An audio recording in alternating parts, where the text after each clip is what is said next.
What would it cost for you, like real quick? Fuck, like how much would it have cost for you to do one more? I think $1 million.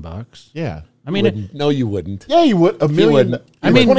listen, he would have done 2015. I would come back and compete right now for $1 million. I think In men's physique, because I'm doing my Fit for 50. I mean, I turned 50 in August. So wait, how tall are you? 5'9". You might be able to. No, yeah. No, you won't be too heavy. Yeah, you're too heavy to do classic. Oh, I might do. My waist is wider than my shoulders. Come on.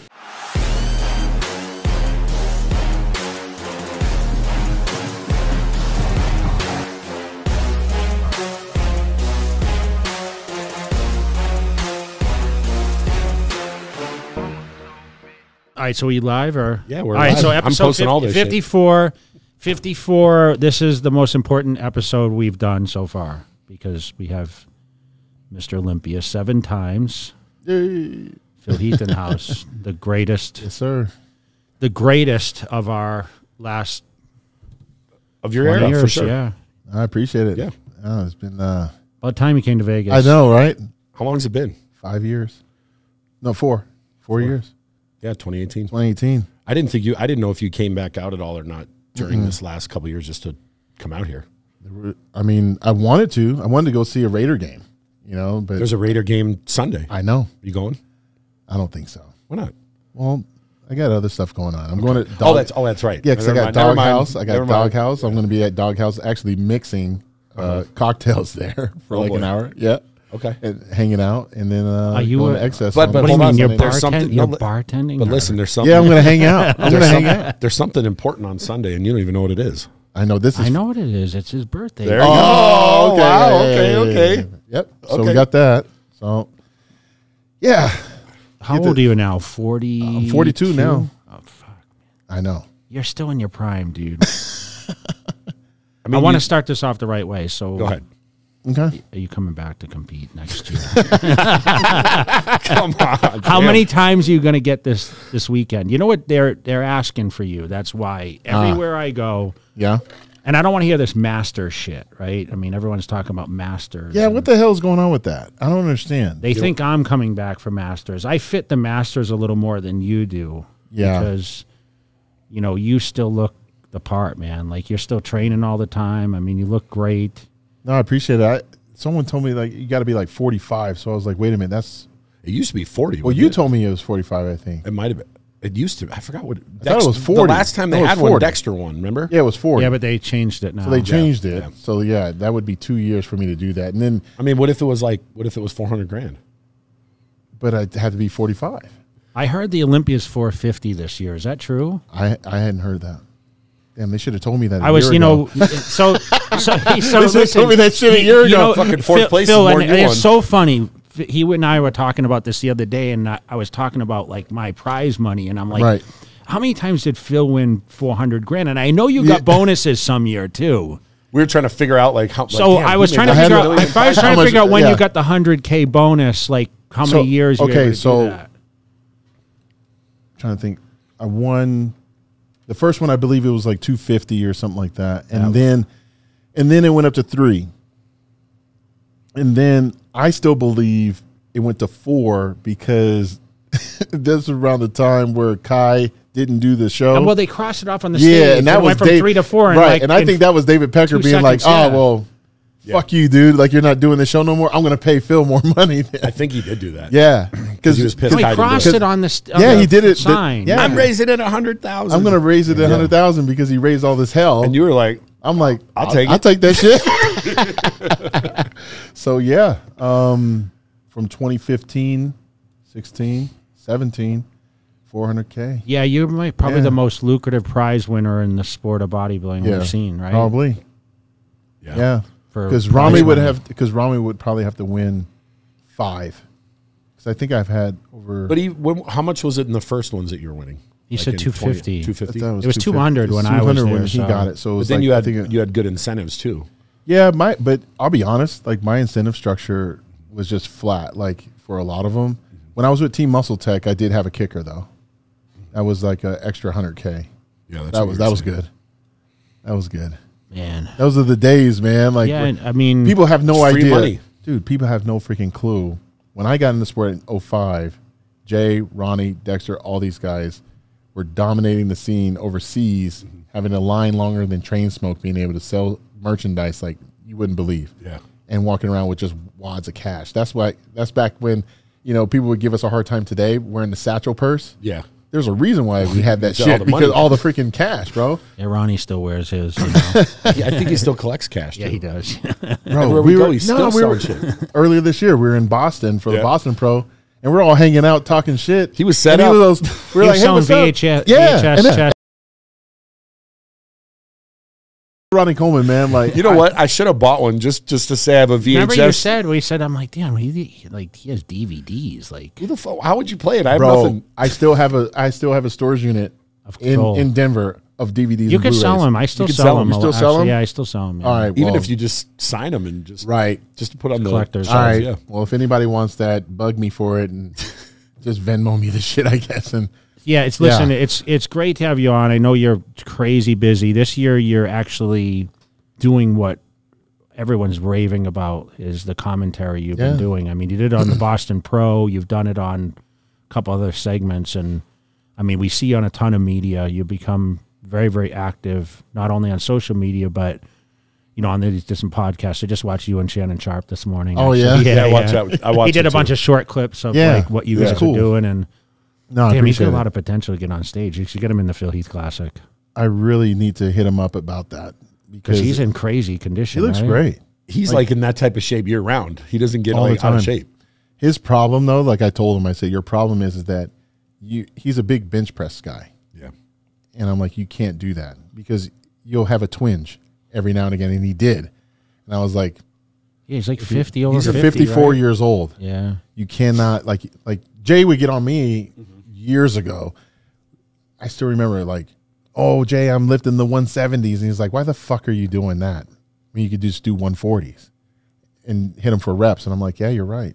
So for Shannon, I mean, yeah, he's very, very strong. He's still a guy that could probably bench press 500 pounds.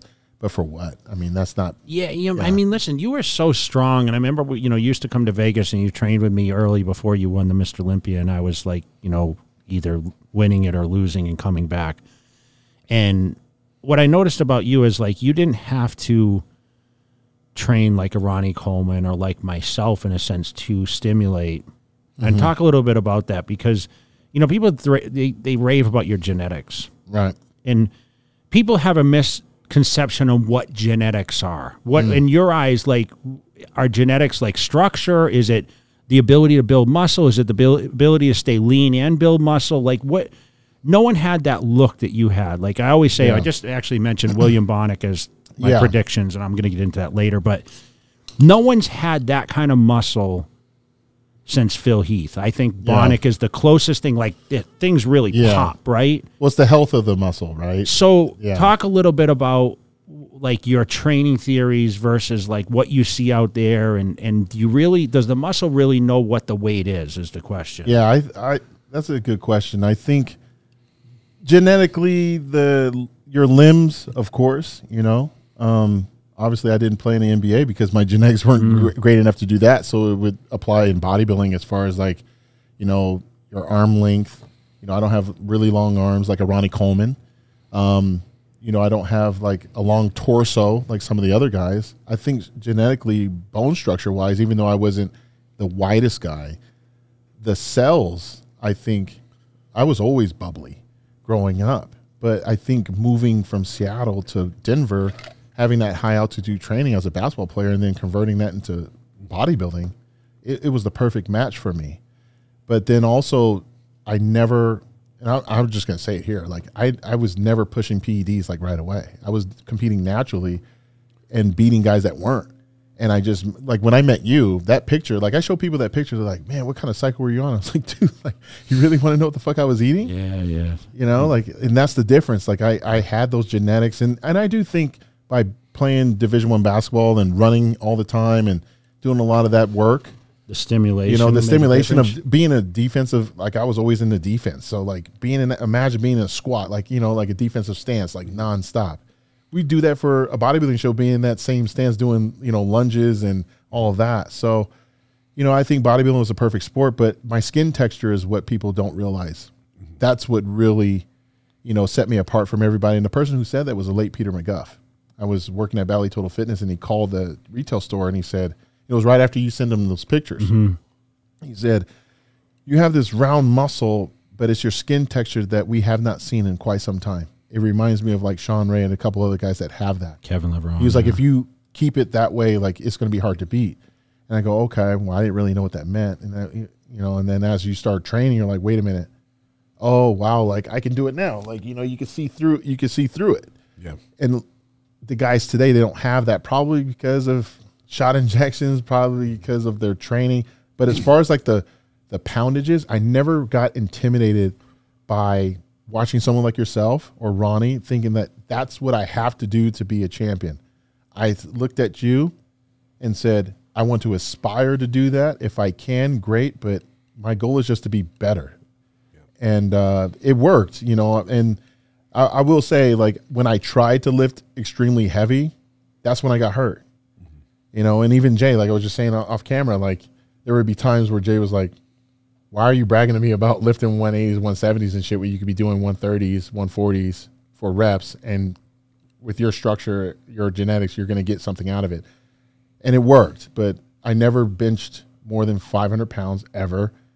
I never did 200-pound anything, not even rows. I tried that shit, and I was like, my lat feels like it's going to tear off. Yeah.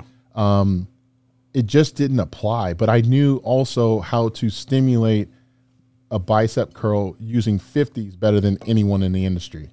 I knew how to do that. So I always looked at it like if I was going to gamify lifting weights, meaning basketball players, we shoot free throws, bodybuilders, we curl or whatever. At what percentage are you doing it perfectly? So are you Steph Curry or are you Shaq? A lot of people lift weights like Shaq. They're just lifting the shit and doing all this other stuff. They're not stimulating anything. Yeah. How many guys you see online that, wow, it looks cool for YouTube, but you see no fibers in there. Yeah. But if I did half that shit, you see fibers in there because I'm perfecting the weight every time. So I would watch Jay and Ronnie do like rows like crazy. And I was like, I need to be able to get up to that 315, but it's how I move that 315 that matters. Otherwise, I'm going to tear something. Yeah. So that's what I always tried to do. And like I said, I mean, I always tell kids now, it's like your proof will always be in your performance. If it wasn't working, then yeah, I would have to change it. But thank God it worked. Do you think your skin texture is it a genetic thing, or do you think there's a correlation of people that, like, I know this off camera, you didn't use heavy PEDs like some of these guys. Right. Do you think the heavy PED use, or is it just a genetic thing? Well, it's going to thicken your skin. I mean, you're putting oily substance in your body. Like, yeah. Even we all know, like, getting ready, like now, there's probably some dumbass that's probably doing some injection this week. Yeah. And they're going to blur out the lines in their physique. We all know this. Yeah, of course. Because they don't have the confidence of pulling that stuff out weeks before, because in their mind, I hate to say it, but they're an abuser of drugs. Yeah. So they feel if they stop, they're going to shrink. Well, guess what? You don't really have muscle then. Yeah. You have blown up inflammation. You have a bad inflammatory response that could actually be making your organs not work correctly to dry out naturally. Yeah. That's why I didn't have to do certain extremes and stuff like that. And, I will say, like, a lot of people, that's an emotional thing. Because look, I'm on, a couple 100 milligrams of test right now, and I know what it feels like to be on that. And like, I know what it feels like to be on the gram of test. Yeah. When you're on a gram of test, you're like, fuck this. Like, yeah. You're seeing all the crazy videos that I've done. Yeah. So you have to break that down emotionally. How do I feel? And then realize, like, hell, before social media, we could take time off after shows and not care. Yeah. Kids nowadays, social media is king. So it's going to disrupt their patterns with their protocols. They're going to be very sensitive to what someone has to say. And the sponsors, they're not around like they were for us. After your show, like, how many months could you really chill? We talk about that all the time, and off means off, not TRT. And yeah, like, think about it. TRT didn't exist, right? But, when I go back to your genetics, like, I met you, obviously you were very inexperienced, right? And even once you got your pro card, like, you went to the pros and you were just kind of like a sponge trying to learn from some of the greats. And at the same time, like you landed first in your first time Mr. Olympia, and I told you arguably probably could have won that year, right? Your confidence sometimes is confused. Yeah. Right? Because, I mean, from the beginning, you were great. I mean, from the time I saw you, I mean, I saw everything, and I told Peter McGough, this guy is going to be Mr. Olympia, right? You didn't believe it, I don't think, for a long time. A long time, yeah. When did you figure out, like, you were, I mean, obviously you were knocking at the door. I mean, 2008, you placed third. Yep.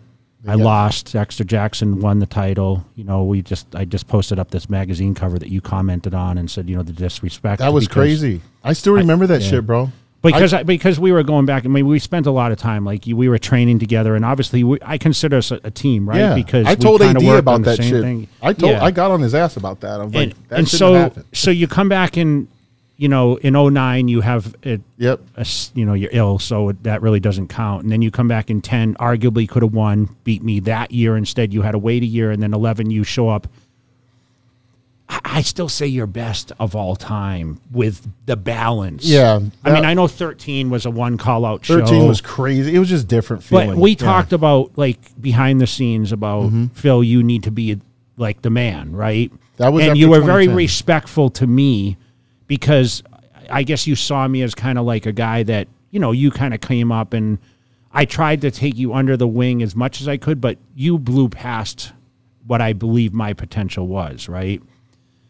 When did you gain that confidence enough to stand there and just be like, I own this shit? Like, after, I mean, I don't even think you had it the first time or even the second time, Phil. Yeah. Well, I appreciate what you're saying because you're spot on with all of it. It was actually after 2010 Olympia. Because 2010 was I mean, going back, 2008, I'm just happy, you know, top 3, I'm happy. First time, dude. Sad that you lost, but I'm happy, you know. And then 2009 comes.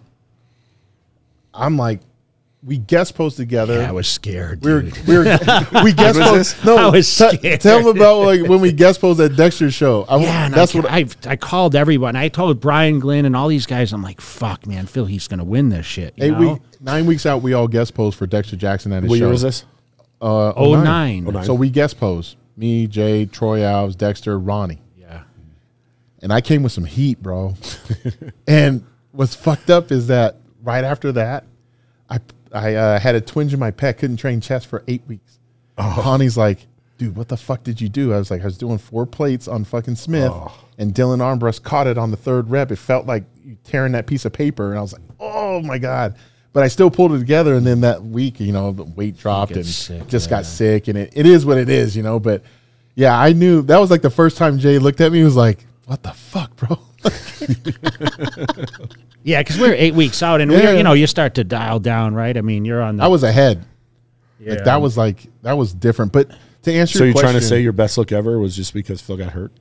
No, I mean, we don't know because he came back in 10, and obviously I got the nod in 10, but, you know, I know a lot of people question that. I just think 10 was This is the problem. I wasn't as good as 09 and 10. But it didn't have to. I always said I should have retired in 09 because that was I remember saying to Hani, like, okay, I'm not going to get better than this. How do we duplicate? He says, you can't, right? No. It's I over, know, right? dude. That's just hard to hear, though, I'm sure. Let me tell you what happened. He actually said, you can't. So I'm like, okay, fuck, well, what do I do? Just try to be the same? Let me tell you. I already knew I was going to lose this shit, you know, in 09 because I got sick, right? Jay was being super cool. I went to go see him, and he comes out of the fucking room. It looked like his head shrunk. Yeah. He was like this wide. And I go back, and I remember telling Hani, I go, don't even worry about me. This motherfucker just won the show right now. And he was like, I know. And I'm like, dude, congratulations. And you did it. But, you know, that's the champion's mentality, though. Like, you're gonna, no one can tell a champion, a real champion, when to stop. We have to fall on our own sword, and that's just the way it is. But I will, to answer your question, 2010 Olympia, there was a moment when Bob Chick said, "You won the Olympia," like, and you know, and still, and then I exhaled after that, and I reviewed it like game film, and I was like, why did I do that? And I was like, fuck, man, it's because of all the pressure that comes with winning that title. I watched it with Ronnie, and I watched how they treated Jay with Ronnie, and then I was there in the audience when Jay won. So I saw how they treated Ronnie after he lost. I saw how they treated Jay when he won. I saw Jay when he lost against Dexter, and I saw all that shit. And to be quite honest, I was a little upset, even though I'm friends with Dexter, how Jay was treated, because I just felt that there was disrespect. So I'm coming up in the ranks, and I'm thinking, damn, that's how they gonna do you? Because I'm a realist. I'm like, if they talk shit about Ronnie, but then they're rooting for Jay now Jay's going through this shit. They totally talk shit about Jay to me. And I'm like, and I'm a loyal ass dude. I'm like, all right, I'm keeping receipts on all you motherfuckers that are talking shit, because I know you're just trying to get with me because I'm the new guy. So then when we were battling, I'm like, I'm not too sure if I want that right now, because I know how they treated you when you were second. Everybody loves you. They think that you're the greatest, and you're still able to make a good living, right? But that really came into the fold when Jay hit me up. We were talking on the phone, and you got in my ass. It was like only maybe one time that you said something serious, like really, really serious like this. And you're like, you can't, we're friends no matter what. Like, you have to be Mr. Olympia. And I was like, and I got off the phone, I was like, fuck. Like, all right, I got it. Like, it's not about beating Jay Cutler, it's about being Mr. Olympia. And that's what that's going into 2011, I said, I refused to do any interview, and, you know, I wasn't cussing James' name and be like, I'm going to fucking kill this guy. You know, it's like, no, I'm going to be Mr. Olympia. So I did own it after that, because the writing was on the wall that I had an opportunity, and I did look great in 2010. I think 2010 was arguably one of the best looks I had. It's very underrated. And I did go against Jay right after the amazing show that he did in 2009. But, you know, that's just an example of a lot of us that get nervous or scared of wanting to succeed at the highest of our ability, because we know what's going to happen. We know the shitstorm's going to come of people pulling you down. Because like I said, I saw it with Jay, I saw it with Ronnie, I saw it with Dexter, you know. And after I did win, I told people a million times, I didn't beat Jay Cutler. I became Mr. Olympia. You know, like, I was going to say, sorry to interrupt you. I want to ask both of you guys this. What does being Mr. Olympia mean to you? Like, what does it mean to you? Oh, I'm at the time, in general, I'm one of, at that time, 13 people that have won something that no one else will ever do. Ever. It's more rare than president. Ever. Like, when I was getting ready for that show, and I'm going to be a little arrogant right now, and I'm going to say I'm the first motherfucker to actually say I'm going to be the number 13. I don't even think people knew how many Mr. Olympias they were before I said it. I said that because I had to declare it, because I knew what each individual who won it meant to the industry. Once you win it, you solidify yourself as an iconic figure within an industry. You could lose everything forever. You could have a million. Look, let's just break it down, bro. Like, at the time, Flex Wheeler had how many Arnold Classics? Four. I'm sure he traded all of them for one Mr. Olympia title. Of course. So I'm like, I want to be immortalized in that. So for me, it was all about the Mr. Olympia or nothing. I didn't give a fuck about doing any other show, to be quite honest. You know, like, people would say, oh, you do the Arnold Classic. I'm like, no, I want to be Mr. Olympia. Yeah. No one walks around saying, oh, I'm Mr. Arnold Classic. Yeah. No shots at Arnold, man. He's an iconic figure. I'm sure it's getting that award is cool, but it's great. Mr. Olympia. Would I have loved to win that shit? And well, you did in Spain. It doesn't count. No, hey, he still gave you the trophy. I got the handshake, and I got the check, and I got a cup. Yeah. That I chipped that night. I got 3 fucking Hummers, man. I'm gonna ask you the same question. What does being Mr. Olympia mean to you? I honestly, dude, I unfortunately have to compare it like, oh, the show Schwarzenegger won, because no one knows half the time what it means. But yeah, it's a lot of things. I mean, you put your place, you mark your legacy, you solidify your position. You know, you're a figurehead. You're like forever, like he said. It's, you know, you're never lost in space of like the realm of whatever bodybuilding is, right? You compare. No one can really compare, especially when you're multiple winners. Yeah. I mean, it's not an accident. For him, you know, he's tied with Arnold. Unfortunately, because I literally thought he was going to set the record, which I'll talk a little bit about. But you always said he was going to get 10. I always said that. And then when I said it, I was an asshole. Hey, it's just I know, but like, hey, but you know what? I say that to people when I people that I work with. If you say I'm worth this much, you look like an arrogant asshole. If I say it to somebody, I'm doing my job. I know, but it's crazy. So eight's the record. Yeah. So if we can get him to so come back. you went to 10. No, we're not talking that shit. Listen, we have enough sense now. So I would sit down. I want to joke about the podcast, but it's like I just, you know, there's enough sense in this room. But, you know, you saw Ronnie Coleman, Lee Haney, like those are the icons of what it was. But you were modern day, right? I mean, you were social media. You know, we can talk about like obviously the movie, The Generation Iron set like a bad reputation to what you did. And you remember, do you remember when they came and met with us in New York? Do you remember in the W Hotel?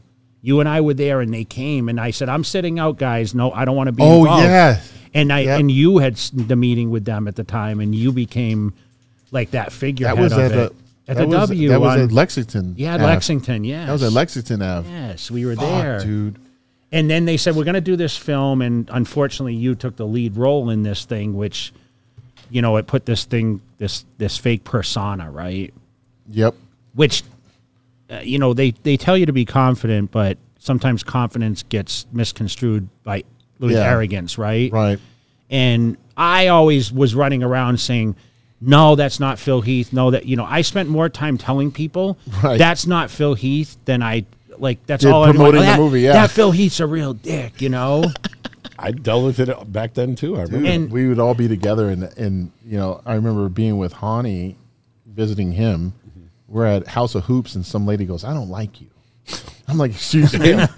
She just rolls up, "I don't like you," and I go, "Why?" She goes, "My son, he had me watch this Generation Iron film," and I said, "You said it's a film, right?" "Well, it's a documentary." I go, "You do realize that there's docudramas, right?" "Well, it's a documentary," and I'm like.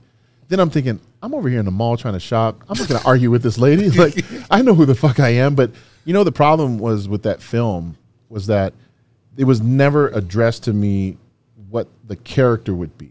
I don't think there was a whole layout. They didn't really have it. Do you think they had it? Do you think they kind of had that idea beforehand? I think they figured it out midway that, okay, I see how this could work. You could be a villain. I could be a hero, villain, whatever, right? They were...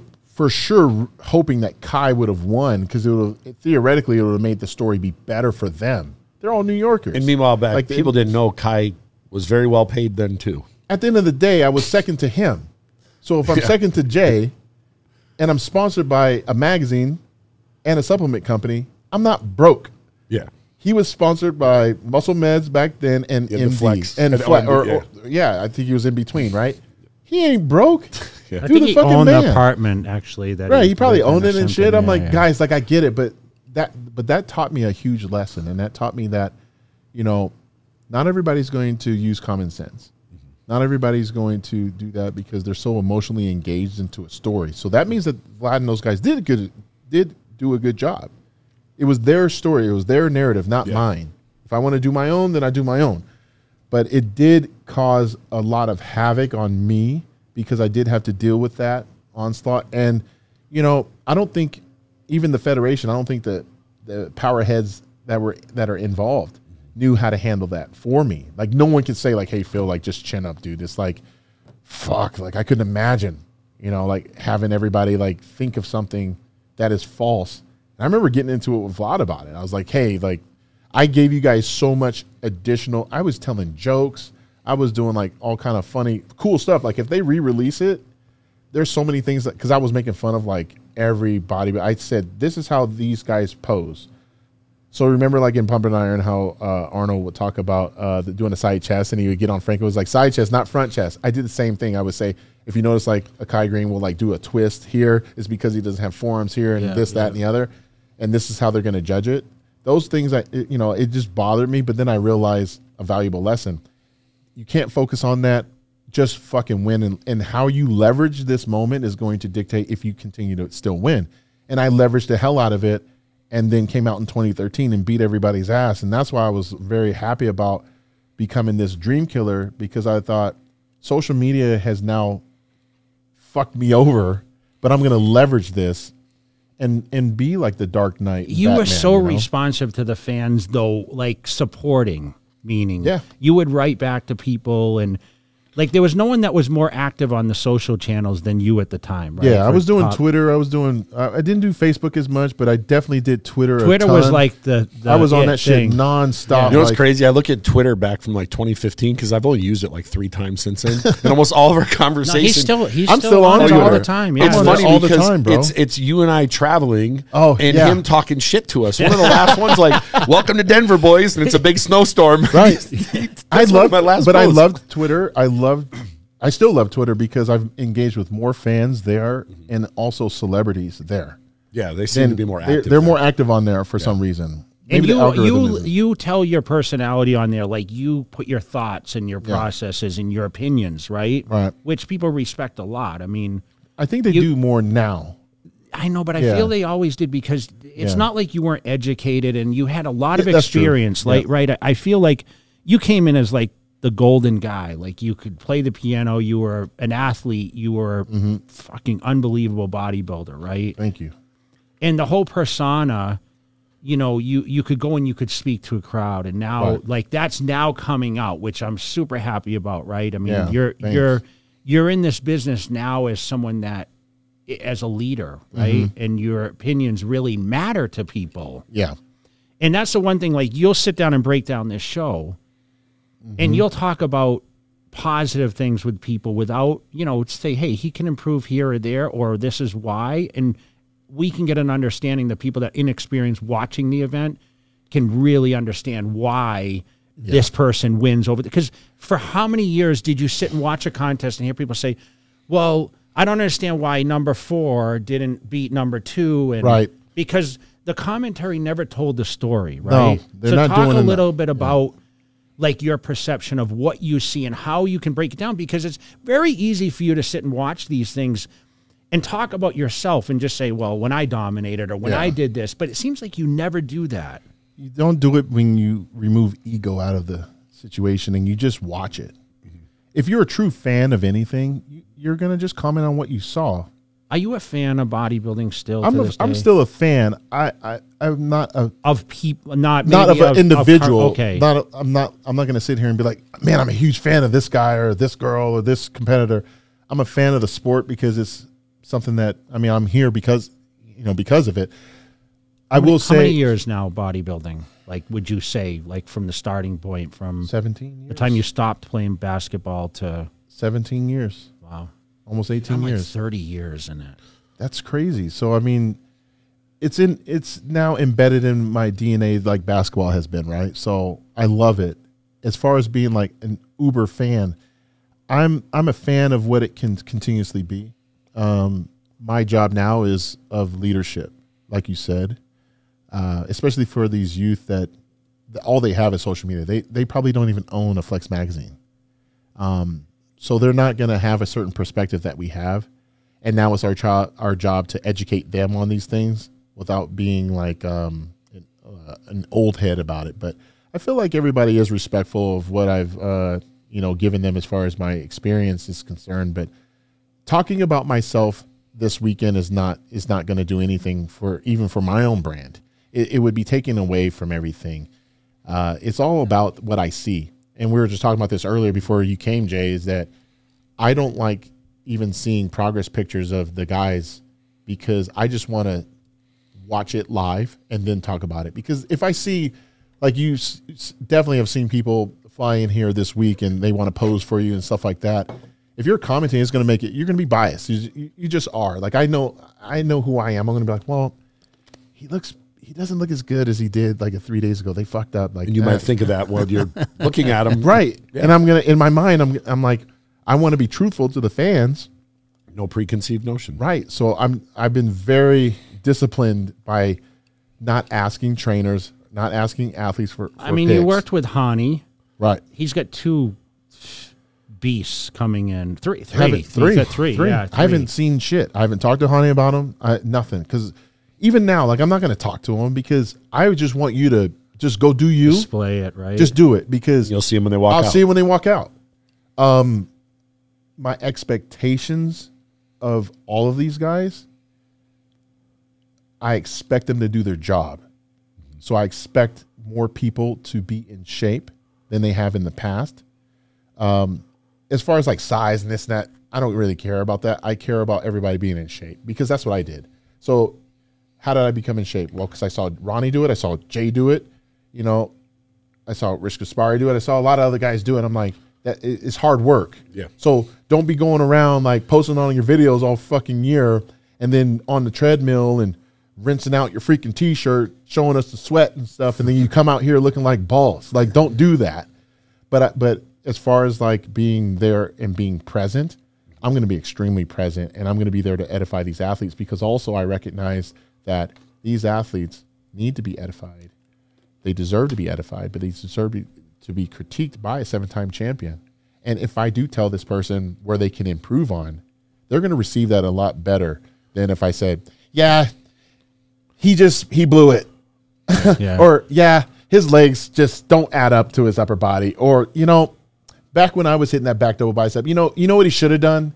That's just being a dick. Like, make it to where that athlete will watch that thing over 100 times and they'll say, he's right. Every time, not only am I right, I don't have to be right. It's something that they will become more self-aware of. Yeah. It's like watching the film 100 times and finding a new part of it that it can benefit you. Yeah. So that's what and that's a hard job for me. I'm not going to sit here and act like I'm going to do a perfect job, but I'm going to work very, very hard at what I see.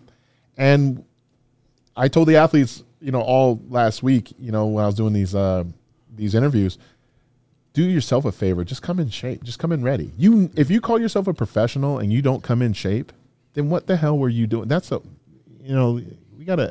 We need to understand what the hell's going on here, because I always felt like you are who you are, but like if you're not shredded, like what are we talking about then? Because you did it. Yeah, I know, but dude, I mean, but I'm want to talk a little bit about that consistency. You know? Yeah, and you just always things didn't fire. I mean, I feel like first of all, you walked into the most competitive, largest lineup ever. Like it's what 30 guys almost, right? Yeah, close to like 30. I think 36. And I'm sure you're not. I'm sure you're not only commentating on the Open. No. What else do you even know? You got a lot of. You had to do a lot of homework. How do you pronounce some of these guys' names? That's why I got Tim. I was going to say Tim has to do that. That's why I got Tim. You just got to. I'll be meeting with Tim tonight for dinner, and I'm going to be like, so. I saw him yesterday. How do you pronounce this guy's name? And we've all learned, dude. Like, I know. So your job is just to say, "Hey, look, I tried." I know you're going to be amazing at it, and this is what an entry. You know, like you're coming into this crazy show. But so I want you to be arrogant for a minute. Were you the most on point Mr. Olympia during your reign of all the long reigns of Olympias? You probably wouldn't remember Haney's as much. He won 8. I own all of Haney's on VHS. Okay, so yeah, so consistency. Consistency, I would pick myself. Like, I don't know if there was any year, Phil, that I watched, and I'm stepping out of being close to you. There wasn't a year that he shouldn't have won, right? No, I never. What was the closest? I'll say this: we've never seen Phil. Maybe he wasn't as good as other years, but you never looked and said he's off. I know, but if he was off, if he was 90% of, he was still better than everyone else. Is what I'm saying. I think where I left the door open a little bit was 14 on Friday. Who won? Who was second? 14. Kai. Okay. Kai. But we both didn't peak on Friday, so that helped. I remember that. Yeah, that was just something. But it wasn't close on the scorecards, right? No, because he didn't. So what I'm asking you is, you know, has there ever been a sway where it was a 1-point decision in your favor? I have all the score sheets. The only year I think it was when Dexter got second to me in 15. Where I had a 6 instead of a 5 and a 5. I had a 6. 1 point scored against So him. 1 point scored against him. So one time. 7 Olympias. Yeah, So one someone time. had Dexter ahead of him? Well, no, that means 4 judges did because they throw the top top 3. Okay. But Or- he had 1 point scored against him out of the Yeah. 5 points in 7, Yeah, so that was which is So did Dexter some still judge, argue some that? judge or- was an idiot that night. They were drunk, we should tell Dexter to put that on there. He won the Olympia and he scored 1 point. but nothing was close. And I will say that was, if anyone could put themselves in my shoes, when you're going against the greats and you're around it nonstop, and you know that you're also not the heaviest guy, you're not the biggest dude, and the competition is getting fierce every year. Put yourself in my shoes and ask yourself, how would you peak for 2 freaking days? The thing that I will put myself up against the Mount Rushmores of bodybuilding, the icons, is that Ronnie, Lee, Arnold, they all won 1-day shows. I won 2-day shows. You know how fucking hard that is? Jay could tell you how hard that is. Yeah. It's a lot different. You could peak. They called you Mr. Saturday Night. And that's why.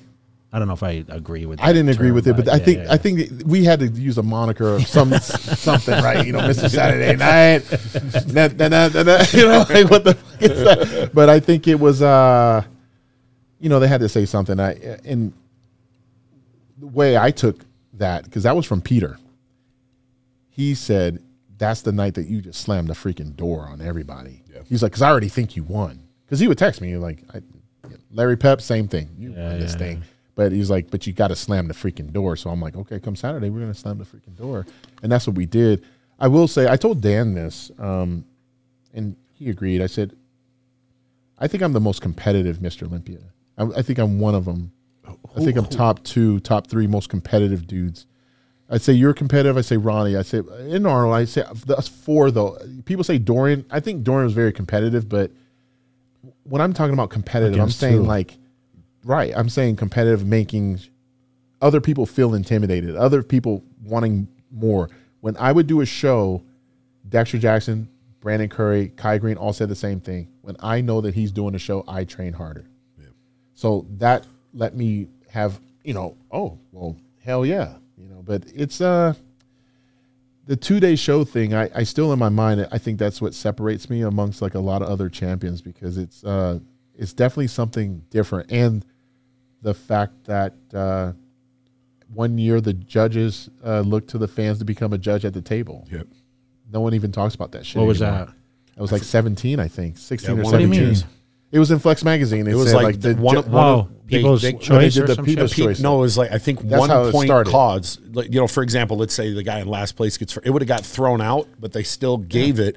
It could have made a difference if something was close. If someone was close, it could have. I was pissed. The fans were considered a single judge for that one show. So the fans vote. So if the fans say that I was 4th. Imagine if he had Yeah. 2 other second place ones, it could have pushed him out to 3rd. Yeah, because they would have said, okay, he's got 1 4th place here and he's got 1 second here. It's going to mess the score. You know, just thinking about this right now, I'm realizing that the open men are the only one that's 2 days. All the other ones are single day. I thought Prejudging 212 was 2 days. No? Friday morning, Friday night. What? Yeah. That's how every it's been other one.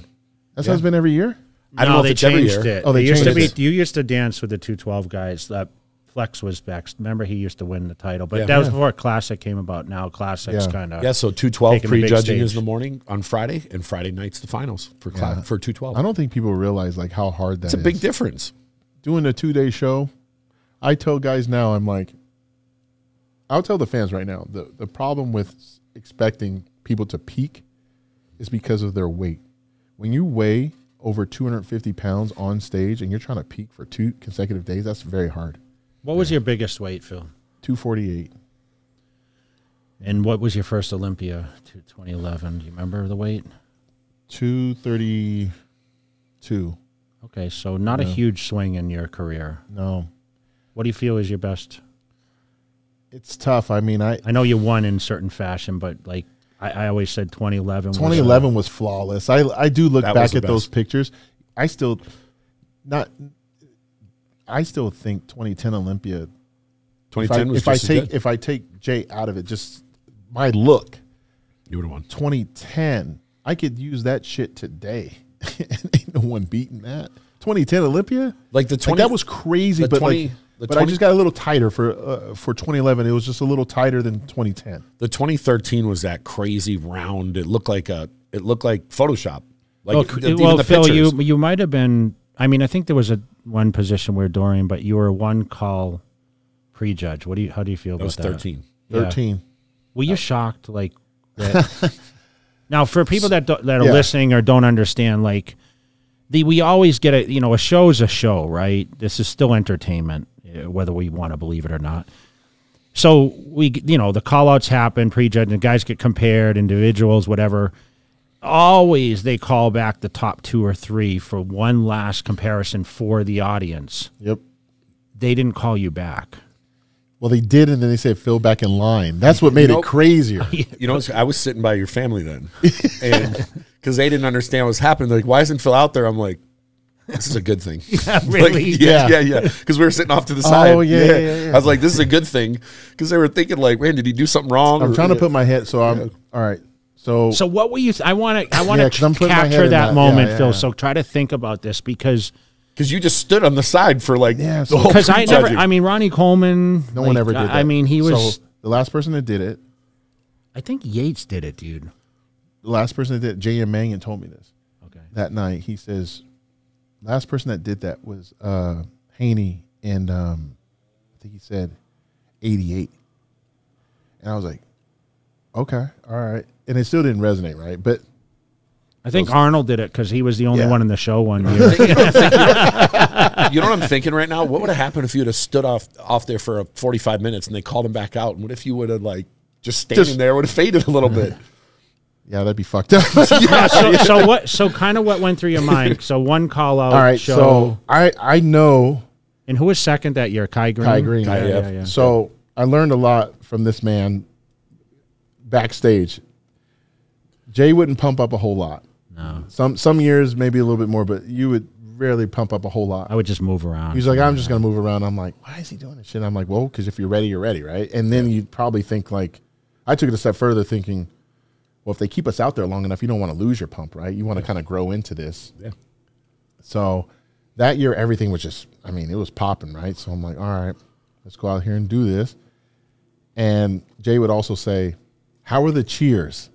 They would say, how are the cheers, bro? How are the cheers? Did they cheer? Like, how were the cheers, bro? They cheer for me? I'm like, of course they did. Shut up. Like, what are you talking about? You know, look at you trying to get compliments. No, you know? I'm like, fuck, I can't hear anything. Right. No, you can. So for everybody watching, like, so like when you're, especially when you're the champion, you go last. So you get to see everybody else on those monitors and stuff. And you're trying to keep focused and you're doing your thing, but you're watching, you know, you're seeing how they look backstage before you guys get to see them. And then they go up, but you're still watching on a screen, so it's not the same as where they sit.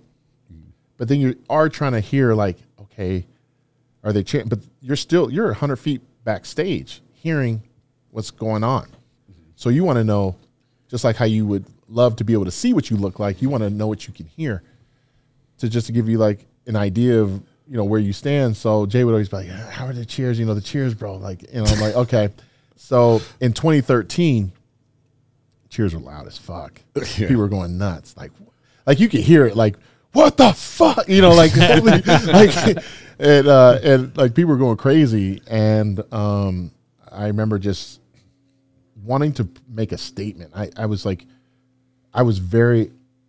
trained very angry for that show, and I remember like thinking, I'm just gonna bring this fight to Kai like never before. This was like very personal. I was like, I'm gonna bring this shit to him. So I did that. We walk off, and then they bring us back out, and they go, and then Weinberger says, Phil, back in line. And then the crowd goes, ooh.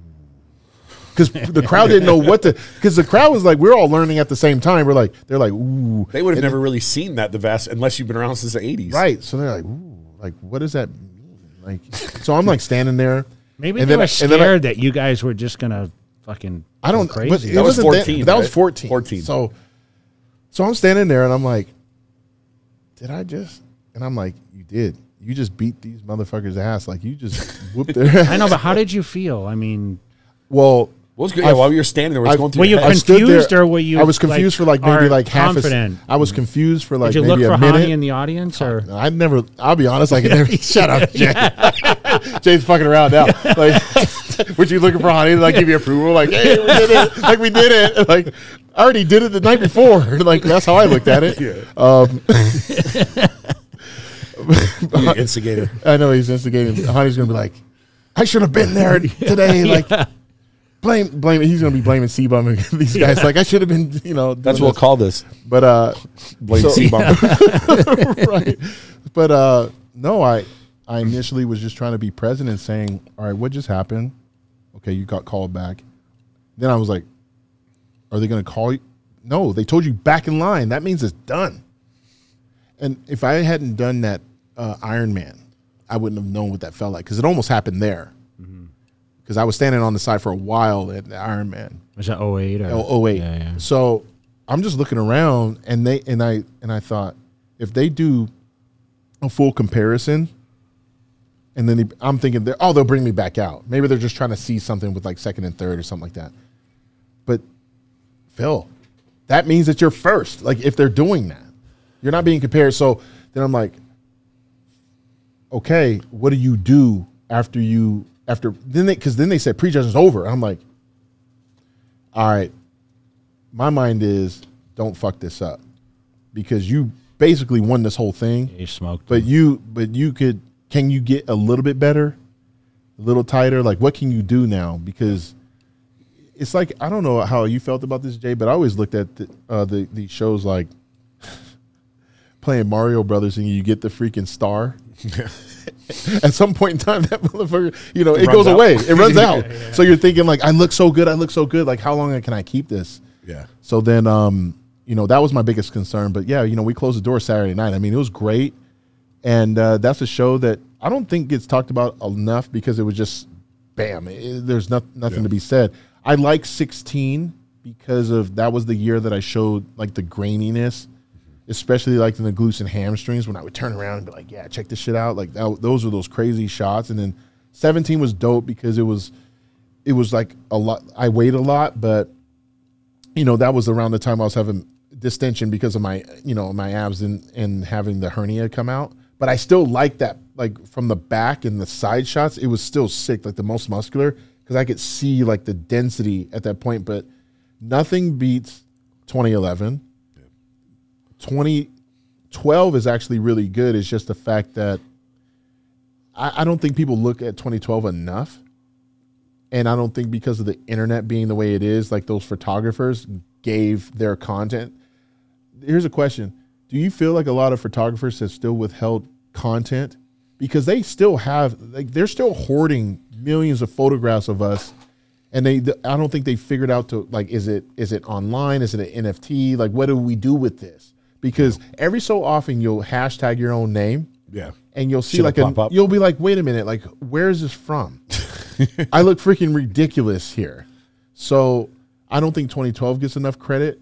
But I believe 2011 and 2012 merged is 2013. I was going to say, I think it's because 2011 was, I still think it was your best look. And 2012 was probably the most, or 2013 was the most talked about. Yeah. So 12 just kind of gets lost I get in the it. Shuffle. No, it makes sense to me, dude. Like I love the shots, but I do think that those shows came at a price. Yeah. Jay, what show, I have a question because I guess I wanted to ask you this a while ago. Like, did you feel like any show that you've done, you paid a price for? I'm talking about like for the type of training you had to change, the intensity or something like it. Like, because for me, training for the second one and the third one really made like 14 impossible to peak. Like after 13, I was so exhausted because I was doing like, Hani had me doing this freaking 315, 20 rep squat shit twice a week for 16 freaking weeks. Yeah, but your legs improved a lot. And I paid the price, but I'm like, that's when I started getting knee issues back. It exacerbated a hernia. Like, I mean, so I'm saying you paid the price. You paid the price. Like, I think everybody pays a price down the road. I mean, I battled Coleman. I worked to get my back bigger for 05, 06, man, but thickened up my midsection. And if you go back and look at 01, it was kind of like really everything was kind of tapered. But I think, also eating all those years and, obviously continuous use of drugs. Yeah. It affected the physique. Did you ever tell people how much you were eating back then? Probably. I mean, people, Jay was eating, just so you guys know, let me say real quick. I would go visit with Jay and our good friend, Dr. Victor Prisk. Yeah. would come out and we would just be hanging. Victor would be in his pantry drinking freaking shakes all day. And I would be watching Jay eat all these meals and I'd try to keep up.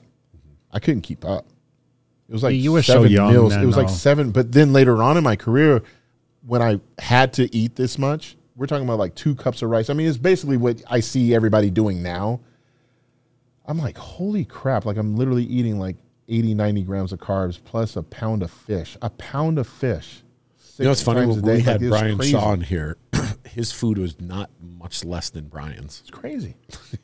Because he was telling you, you're like, I could fuck There with was that. a long time, though, Phil, that you even closed, like you were that shape guy where, you took your clothes off and you came alive, but then eventually you were popping out of your clothes.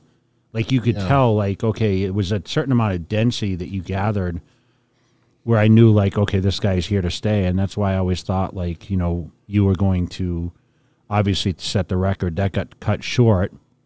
Was it kind of a hard transition to you to now? I mean, because everyone's expectations of you were so much further than now. All of a sudden, it got cut short, right? Mm-hmm.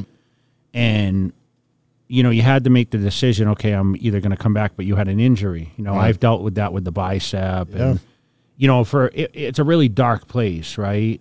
And you're not sure how your body's going to be. Like, did you start to second guess your ability? And you ended up back on stage. Obviously, you weren't successful at winning it back. But talk a little bit about, what that place was like for you. The road back.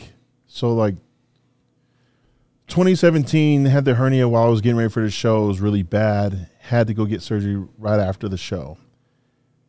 Quarter-size piece of mesh clearly wasn't enough. I needed much, much more. But the doctor just was thinking, I'm just going to get him back in the fight. Tear those incisions completely out, getting ready for 2018, lose. That hurt like a motherfucker just because I was like, I don't want to lose injured. But then you have to deal with that. So I took more time. And then I realized, like, how about I just, like, not do 2019 at all and see what that feels like? Because maybe I don't want to do this anymore. Like, let me go through that process. And, and I read the vlogs, like people were like, oh, he's scared, he's this, and he's being a poor sport, this and that, but then they're not taking into account of the guy got injured twice now. He had to take a longer layoff. The doctor said, Phil, the first time, 3 months, no gym, just relax. Second time, 6 months. So come on, 6 months. That's not enough time. Yeah. But yet I could have easily taken that time off longer. But I'm Phil fucking Heath, man. I'm the gift. You know what I'm saying? I'm the dream killer. I'm gonna see how good I really am. And I just never wanted to be like a champion that wanted to pick his fights and this and that. I'm like, no, even if I'm injured, I'm gonna still show, whether it be you guys, but I was gonna show myself what I'm capable of. Because I'm gonna learn something. And I did. I learned how to lose. I learned what it felt like to have that happen. It sucked. But 2019 also showed me something. How does it feel to step away? And clearly it made me feel some type of way because I came back in 2020. Problem was I wasn't fully healed. I thought I was. I clearly wasn't. And I clearly didn't have the resources at the time to figure out what exercises I should be doing to help mitigate any damages that I created. Mm-hmm. I don't think bodybuilders realize, like, you tear your biceps, there's no PT person that you're going to call up and say, hey, teach me how to retrain this, because you're like, well, I'm fucking Mr. Olympia. I know how to train. But I'm raising my hand right now. You do have to go find a specialist that deals with physical therapy, but we don't. And we're on a crazy road schedule that you don't have time. So you're fighting all these things. So I didn't rest up enough and get that. But, and that's the other part with PEDs. Like, you start taking that, you're like, fuck, dude, I look great. It doesn't really matter. Like, I'm still to what you were saying, I was still good enough to still do it. But the problem is in 2020, I didn't peak. I mean, I was good 2 weeks out, We tried to change some things up. It clearly didn't work, and I got third for it. Yeah, listen, I want to talk a little bit about this. I don't want to interrupt you. Do you remember when we were sitting there and I said to you, you know, we were so anticipating Phil coming 2020, out, right? in Orlando. Yeah, so, front row. So all along, you know, I sat there and said, Phil, he's going to smoke everyone, right? I think everyone thought this, right? Yeah. It's kind of like the Rami situation this year. Everyone thinks he's going to come in and win. And you came out, and fucking Matt and I were kind of like silent, and we were kind of, I didn't want to say anything, and and I'm like, fuck, I don't know. And you looked at me, and I said, fuck, he just, like, something's just not. Yeah, it wasn't popping. The crazy pop wasn't There was no there. pop. Like the fullness. You know what I thought, and it's not the. And he looked at me, and he's like, fuck, he's just off a little bit. Yep. See, to me, it looked like, and I have no idea, I've never asked you or Hani this, it looked like because of the midsection, maybe you didn't eat enough and you just were not filled up all the way. Yeah. If you're not filled, the skin wasn't the way it was, and it just looked like we didn't have the calories. Deflated. We didn't have the calories of it, and he may have a different idea. Yeah, but Hani, okay, he may have a different I've never feeling asked him on this. it. I don't know. Yeah, so he and I probably should talk about this, but I don't know if you've ever discussed it. I haven't. So no, okay. so I clearly missed. I feel like we tried something different and it did not work. Clearly, that's just a fact. He may feel different. I know what it is. And you try it. We talked about it. And you try things, like, and that's the thing, like you do. And we also didn't train together that entire time. Normally, I would see. Why? Because he was so adamant about being on our asses. He'd fly, we'd fly. I think because of COVID. Oh, that's right. That's right. Yeah, it was because of COVID, and he was going through a lot. I mean, his dad just passed away. Course, yeah. So I'm like, I understand. I'm like, I get it, man. But I will say, would have probably made a difference. Absolutely, I think it would have made a difference if he would have been because he would have saw you in person, right? Like him flying to go see C-Bum and Derek a week out. Yeah. Like currently, I mean, there's a reason for that. So I think, with everything that was going on in the world and like how me battling, not tough time. Yeah, it was a tough time. I mean, if we could have done it all over again, we would have fixed it. I still look at 2020 as a missed opportunity because I could pull out my phone. Sheree has my phone. I could literally show you. I never even showed you guys what I look like 2-3 weeks out. It is madness. You know what? It is madness, and I'm glad that I'm here because I could say it. I would have fucked these guys up so bad because of the density I had and the roundness that pop. It was the first show that I was literally like 3 days a week. I was eating steak and eggs and a biscuit. Wow. Pancakes, shit like that. 3 days a week, like for 6 straight weeks, because it was like I had to, because everything was revved up and I wasn't taking anything more. You know what it was?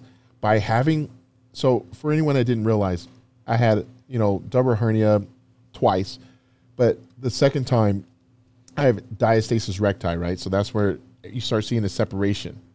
And they had to bring it back, put titanium staples in, 6 inches of mesh up and down. You know what that did? It allowed more nutrients to actually get absorbed in my body because I also had intestinal strangulation. So if you look that up, you realize like he's not getting certain blood to his not organs. absorbing the way you should. Right. So my hematocrit, my hemoglobin was all compromised. AST, ALT low, and that how are you going to take like freaking? I'm just going to say it. How are you going to take Proviron, Anadrol, Halotestin, and they be low? It's impossible. So that meant their body wasn't even processing. It wasn't even those processed, and I was still winning Yeah. during that time. I still won 2017 with those numbers. So imagine you're winning with that shit. Now you have it done in 2020. Your body's like, dude, I take a cup of coffee and I'm like, shit. Like I feel everything. Yeah. So that's where the confidence, and it was overconfidence on my part, but we missed. We just freaking missed. I'm still pissed about it because I know what I look like. I know what we could have done. I got sick that Monday, and I didn't eat Monday night and Tuesday. And I knew, Sheree will tell you, like, we were looking at each other like, this is it. I don't think I have any tricks to pull because I know being injured, and you know how this works. Yeah. When you're injured, you go from this elite level to now you can't be 100%. So now you got to figure out, and if you can't be 90 and now you're 80, you're like, I got to rely on now people missing. And I still was second place after Friday night, which was crazy. I still felt like I gave Rami some heat. It's just I didn't have enough calories to push. And it was the first time my glutes were kind of like spongy a little bit from behind. And they're used to your certain look, so you're going to get crispy as hell. Like but you guys said it best. I mean, you guys have been around me long enough. You know the sport. Like on my physique, it's like 3D popping skin a certain way. I didn't have that, and you knew clear as day. And trust me, the way you guys felt, I felt like times infinity. I was like, so when you like came shit. out, could you? Because the crowd didn't go bananas. Did you know it? I knew. So here's how. I mean, did you look at the judges? Did you notice? I knew because the Olympia that year also, they told us to be there at like 7 o'clock. Oh yeah, remember? Yeah, we sat backstage a long time. 3 hours. Yeah, I was supposed to. They said 8 o'clock. You're going to be on stage. They said 7:45, and then they said 8 p.m. Then they said 8:30. Now it's 9:45. Dude, I'm done. I knew then too. I was like, okay, I didn't really. I starved myself because I wanted to make sure the midsection was flat and everything because I know that's all that people want to care about and shit. Yeah. But I still need enough calories to get everything else. What do you think? 3 hours early, you would have been better. Yeah, I think so because I just know how my body. Yeah. It would have helped. I mean, it wouldn't have hurt, but you know, that's an excuse, right? But that's my reality compared to everybody else. No one else was injured, so I knew that I was already wounded. I need this time to do my job. And I literally blew that like backstage. Like I was pumping up and I could see everything and I could feel it. And then they're like, I had to go back. I had a dressing room in the back with Danny Garcia. And I looked back, I was like, when are we going on? And they're like, another hour and a half. And actually Robin was helping me out with that, Robin Chang. I said, I don't think this is going to work for me because I've already pumped up. You can't pump up twice. Like you can't do that. So it was just like hoping and praying that it wasn't a long prejudging, and it was. They worked us. We were all sweating by the end of it, and I thought, oh man, this is not. So I knew, like you said, I didn't wow anybody, and that was like the first time in my career I didn't wow people, and I felt that shit, but I already knew. Yeah. But it was confirmed by everybody else's response. And then when I talked to Cherie, I always ask her, I go, how do people look at you? They're like, they look away. I'm like, yeah, I didn't win this one. Because usually when you win. That's a shitty feeling, Phil, because I've been there too many times. I mean, a lot more times than you have, you know? Yeah, you get second 6 times. And, you know, and you're like, everyone slam dunked this for you. And, like, what kept you from, like, saying, okay, well, I'm just going to, I know you're not going to do any other contests, like, oh, I didn't win an Arnold, but, like, did you think about coming back and doing it all over again the next year, or was it just were you defeated, or was it just like, hey, I've solidified myself? I needed to figure out a couple things. Number one, is this pandemic thing going to continue? Yeah. Because training through this isn't making the dude. Like I had started Phil Heath Labs in 2019. Mm-hmm. We had our accounts. I flew to Dubai for the muscle show over there. And that whole launch, 2,000 stores, dude, through the Life Pharmacy. Mm-hmm. Done. They were done. I was like, I have $250,000 worth of freaking products sitting in the warehouse. What do I do with this? I got creditors calling me. I got all this. You know how it is. Yeah. Mm-hmm. So I'm like, okay, I could throw $500,000 at this and, get this going again. But there's no certainty as far as like, how do I sell this? So I'm like, I need to close the doors. I need to, run through this cycle and compete and just figure this out and focus solely on entrepreneurship, because I need to get that business has to work. I got to figure out also what else am I good at? And I know I'm good at public speaking. I know, and I was getting inquiries about this already, and I was already doing that throughout my career, right? I was speaking. We spoke. Yeah, we spoke. Together. Like you got me. I brought you along. San Francisco. Yep. I was a keynote where Chuck Yeager was speaking, and so I was getting like real deals. Like a lot of people don't know this. Yep. And I thought I should probably focus on that too, a little bit more than this bodybuilding stuff, because now there's no guarantee, because I also know how the industry is. Once you get injured, once you place a certain way, you place third, you got new guys coming in, it's easy to get forgot about by judges. It just happens. It happens, and you got to be able to respect the game. It happened to Jay, it happened to Ronnie, it happens to all of us. So I'm thinking, but no, I can still do this. Yes, Phil, you can still do this, but if that means that you're going to have to put this business stuff aside to focus on this, I don't think no pun intended, the juice really isn't worth the squeeze at this point. You know, like it really isn't, because that's going to set you up for your next chapter in life. You winning another Olympia. This is how I had to break it down. I remember talking to Dan Solomon about this. I said, listen, Jay said 10. So theoretically, I got a minimum 3-year commitment. Well, what do you mean? And Dan was like, what do you mean? I said, I got to train 1 whole year just to make sure that I'm good. That means I need to try whatever I need to try. I need to see, basically do a prep, and a full off season and a prep on my own before I even decide to compete. Then I need to go that following year and then pick a show, whether it be coming back to the Arnold or whatever, because then I know that my body's responding. Because, you know, like as you get older. Why you're so swole right now? Dude, I haven't trained in like forever. Fuck off. Like, but that's the thing, right? Your body changes over time, and you can't use the same diet that you did for the first Olympia, the third Olympia. Your body changed every year, and I'm getting older, and I'm battling, recovering from injury, right? So it was a lot going on. I thought, man, I would be stupid to not just focus on some more business stuff. And if the opportunity comes to where I could figure out a 2.5-year commitment just to do this, and I have my businesses thriving, then I could say, okay, well, I can compete now, because financial stress, I mean, we've all dealt with it in some way, shape, or form, whether it be earlier on, mid, or later on in life. You can't have that stress as an entrepreneur running your own company and then trying to compete against people that you haven't beaten in the couple. Yeah, it's virtually impossible. So for me, it was like, don't be so arrogant, Phil, and think you could do everything. Yeah. Focus on one thing, still train, and you know damn well if you decided to light that fire again, your muscles that's where the genetics come in. But even still, I battle with, I talked to Tim Grover. You know Tim. You're going to be speaking with Tim here soon. Yeah.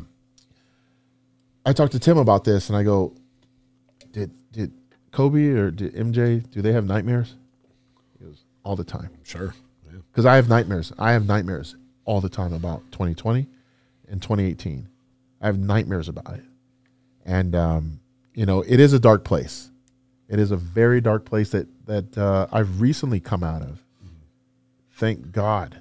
Because, you go through this life of saying, I want to be a pro. I want to be something. I want to be great. And then you get a taste of it. And then you don't want to let it go. But that winning is going to go to someone else eventually. And it's very, very hard. I mean, even this weekend, because I'll be honest, like even sitting here now, I realize this is the first time of being in Vegas since I lost. So I have to be I've been trying to be very disciplined about and go through this game theory of how am I going to feel? Because I can tell you right now, if this show was at the Orleans Arena, I would probably have a different energy. Of course. Yeah. Because you do. You had a bad memory there. I was even going to touch on that. Like in 2018, you lost, and talk about what it's like to just talk about what went through, your mindset.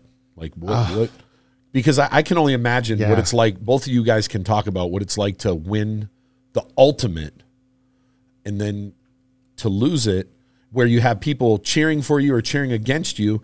And then another thing that probably the average fan doesn't think about, you're standing up there naked damn near, and the whole world's staring at you. I'm going to say it. Like, dude, I lost to Dexter Jackson. I never thought Dexter would beat me. Right. And, did you ever think Sean Roden would beat you is the question, Never. I mean, God rest his soul. Yeah, but here's a guy that you probably 99 of 100 times, right? Did you ever think there's guys we think about, right? It's like when they thought Dennis Wolf, he was 7th, or what he placed in 07 when people thought he should have beat me. Yeah. I didn't see him, and then people are like, oh, Jay, you're full of shit. Like, I didn't think about him. You probably worried about Dexter, and I don't know who else was in the show then that were up and coming, right? But So Rami, elaborate, Rolly. like It was more them than anything, you know. Yeah. Like I could see that coming because I still remember when Jay. It was the last time Jay competed, and Robbie was there. And Jay says, and I knew you were pissed because you know this was it. Jay says, "That guy get in shape. He's kicking all you guys fucking asses." No, he says you guys are all in fucking trouble. Yeah. He was right, but I was like, Jay never talks like this, and I was like, and it took me years to figure this out. I was like, because he's freaking pissed. Like he knows it's done. Like it's that's it. It felt like shit, man. Like when I lost that show, I was like, oh, man, like people are gonna look at it as like an excuse, like, oh, because you're enjoyed this and that. I was like, no, that's a reality, man. You could see pictures, like I could show you, and it wasn't a lack of effort. And I had to understand it, and then I had to realize, well, you beat Jay. He had a torn bicep, so you have, you know, and he handled it great. soft. So, yeah, you know. So in these are milliseconds. You have to figure this out. Yeah. When they announced him and knew, I was like, fuck, like, are you serious? And then you realize, like, everybody was in your mind. I'm being real here. Like for me, I was like, everybody's gonna make a meme out of your ass. Like everybody's waiting for this moment. Everybody's waiting for you to lose, and it finally happened. And now they're like, see, finally, we got you. And that's how it felt. And then you realize, like, it ain't even about that, man. He won. Hug him. Give him the respect. And I told him, thank God we can make money for our families doing this. So I told him. And then I had to honor myself because I said, I refuse to show lack of professionalism. And you can look back at all the shows I won. I did the same thing. Point up. Thank you, God. Get on one knee. Say my prayer. Thank you. That's it. And I did it. And it was like one of those times, it was a defining moment of me as a man, right? I was like, I really don't want to do this. I just want to leave. And I did it. And the worst was Rick, that's the expediter short white dude. I was so mean to him.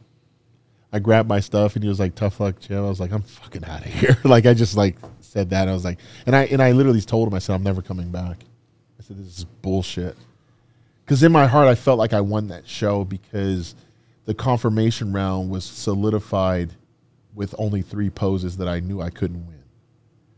And I'm like, but yeah, Phil, that's what a confirmation round is. If they have a narrative, you know, that's what they're going to stick with. Because I felt like I beat them 5-3. That was just my opinion. I didn't feel like I lost any side shots. I definitely didn't lose any back shots, and I know I won the most muscular. So where did he expose you? The front shots, front double, front lat, ab and thigh, for sure. Yeah, you spoke about this yesterday. So I'm like, well, how important is the midsection? We were talking about this with Milos because he was saying, well, if you cover this part, this person's body isn't balanced, and I'm like, well, what happens if you cover from the waist or from like the chest up and the waist down? The midsection on the front shots is the focal point on every shot. It is. Like you have to include it. Yeah. Like you can't just so say, if someone has a it's tiny waist and someone has, it's not as maybe wider. Yeah. It's But if part you're of a the shot. side shot, how are you going to call out someone's ass true. when they're hiding it? Yeah. Especially even on a side tricep when you can still hold it in and Yeah. On a most muscular, when you're holding it in, You can hide. Your abs are a distraction. I call bullshit on it. A back shot, I call bullshit. The only problem is that, you know, we don't count the transition time, right? But that's not something that I was theoretically, like, do we really want to pull this rule book out? Like, Yeah, that's yeah. not something that Which- we could do that, right? And there's nothing that says like, oh yeah, we're judging these guys on the transitions and stuff. We're judging these guys on if a photographer catches him breathing heavy. Yeah. When he hasn't had to strike a pose. I get it. They made the decision, but I can push back and say, well, you didn't judge me when I hit the pose. You judged me in between. Yeah. Judge me right here. And then you get, and here's the other part that I had a hard time with. Certain photographers were releasing stuff early and some weren't. Dave Lieberman was there. He was sending stuff and he was like, Phil, I can't send this out yet. And I was like, who told you that? He was like, I can't say. I was like, wow, it's like that now. So like, if you look at all these shows, we're going to see it this weekend. Somebody's going to have their pictures done right there. Some people it's going to take like a week. And you're like, what's the difference? They didn't touch them up. They were there too. So that's what made it very, very tough. And, you know, I have a right to be able to say that it wasn't, but I lost. Like, it is what it is. But no one can sell me on the fact that I lost a back shot in that pose, nor muscular. Like, that's very tough. But like I said, the lesson was, how can you honor yourself during a loss? You have to learn how to win, and you definitely have to learn how to lose. And I learned how to lose, and I also learned how to lose in 2020. You guys didn't see me pissed. I smiled because I was happy. Yeah. And I think it was weird for people to see me, like, because when they announced me third, people were like, it was like the same, like, because I could hear it. It was like the first time people were like, ooh. And I was like, man, I did feel like I beat Brandon and stuff. I definitely felt like that. Like, I had more going on, even though I wasn't peaked than him. But it is what, I mean, fuck, like. But you know what, though? When you started the journey, like you said. Yeah. The fact that you even got on stage and went through it. Well, I did the show, I'll be honest, I did that show for multiple reasons other than winning. Yeah. I did that show for the fans more than they realize it. Yeah. I did that show more for just me. And if that happens to be my last show, we don't know what the future holds right now, but if that happens to be my last show. Cherie, you're shaking your head over there. What's going on? He's like, fuck that. My first show was third. You hadn't even started drinking yet, and you're saying this. My first show was the third, and 2020 was third. So it's like, well, if that's how you want to go out, then that's how you're going to do it. As a matter of fact, grab me that bottle right now. Damn it. So you know, I can tell you, I was so relieved in 2013 because I knew it was my last. It was one of my greatest Olympias because I knew I'm never doing this again. And I did it for the fans. I did it to, you know, just to get up there healthy because the last time I was torn bicep and all that shit. Remember we went to Chiru Classic and I had the torn bicep. Did you tear the other one though? I did when I came back in 13, a partial tear, but it wasn't. It wasn't as bad, right? You know, I put a little Nolotol in it for the show. I was good to go. Yeah, you know, 20-year-old Essically. I didn't get a chance to hit a front double with you, so I was good. You know. Yeah. So, but it's you know, it was a relief for me. Yeah. Honestly, yeah. Because we didn't really talk about any of that. Nah, just that was around I knew the time. That was it. And you know, I remember I was starting the supplement line, and Derek and the crew at BPI, they're like, you know, we really want you to come. And I'm like, fuck, man, I'm not going to beat Phil Heath, you know. But actually, leading up to the show, I'm like, I'm going to beat Phil Heath, you know. I actually thought I would. But that's just the champion and mentality. And then once I got into the lights, and I was like, damn, I looked around, I looked down the line, I'm like, fuck, man. I stepped into deep waters, you know. Yeah. Isn't it something? Like how, I mean, like, I thought I looked great, you know, leading up, and I'm going to be better than ever, and you know, training's going great, but the density was gone, dude. That was the hard part, you know. So what are we doing right now here? This is a. I'll let Phil talk about. Tell Phil. This is a like So this is a podcast first for us. Yeah. So you know, I never really was a huge tequila drinker up until recent, and I got with this company Código 1530. They send a bunch of product out a little bit over a year ago, and I was ranting and raving about it to all my friends, and I was like, man, this would be dope if I could do something with them. And then they said, well, let's have a conversation. So yeah, I've been endorsing it ever since. And the cool thing about it is that they've been around for 6 years. They're now distributed by the second largest wine and spirits distributor in the world. They've got a ton of freaking awards. And what's really neat is that there's only 3 ingredients: water, yeast, and agave. It's kind of synonymous with tequila companies in the supplement business. You know how like certain flavoring systems can exist and you don't really have to declare certain things. And like even back in the day where people could spike their proteins and stuff like that, that actually happens in the wine and spirits industry.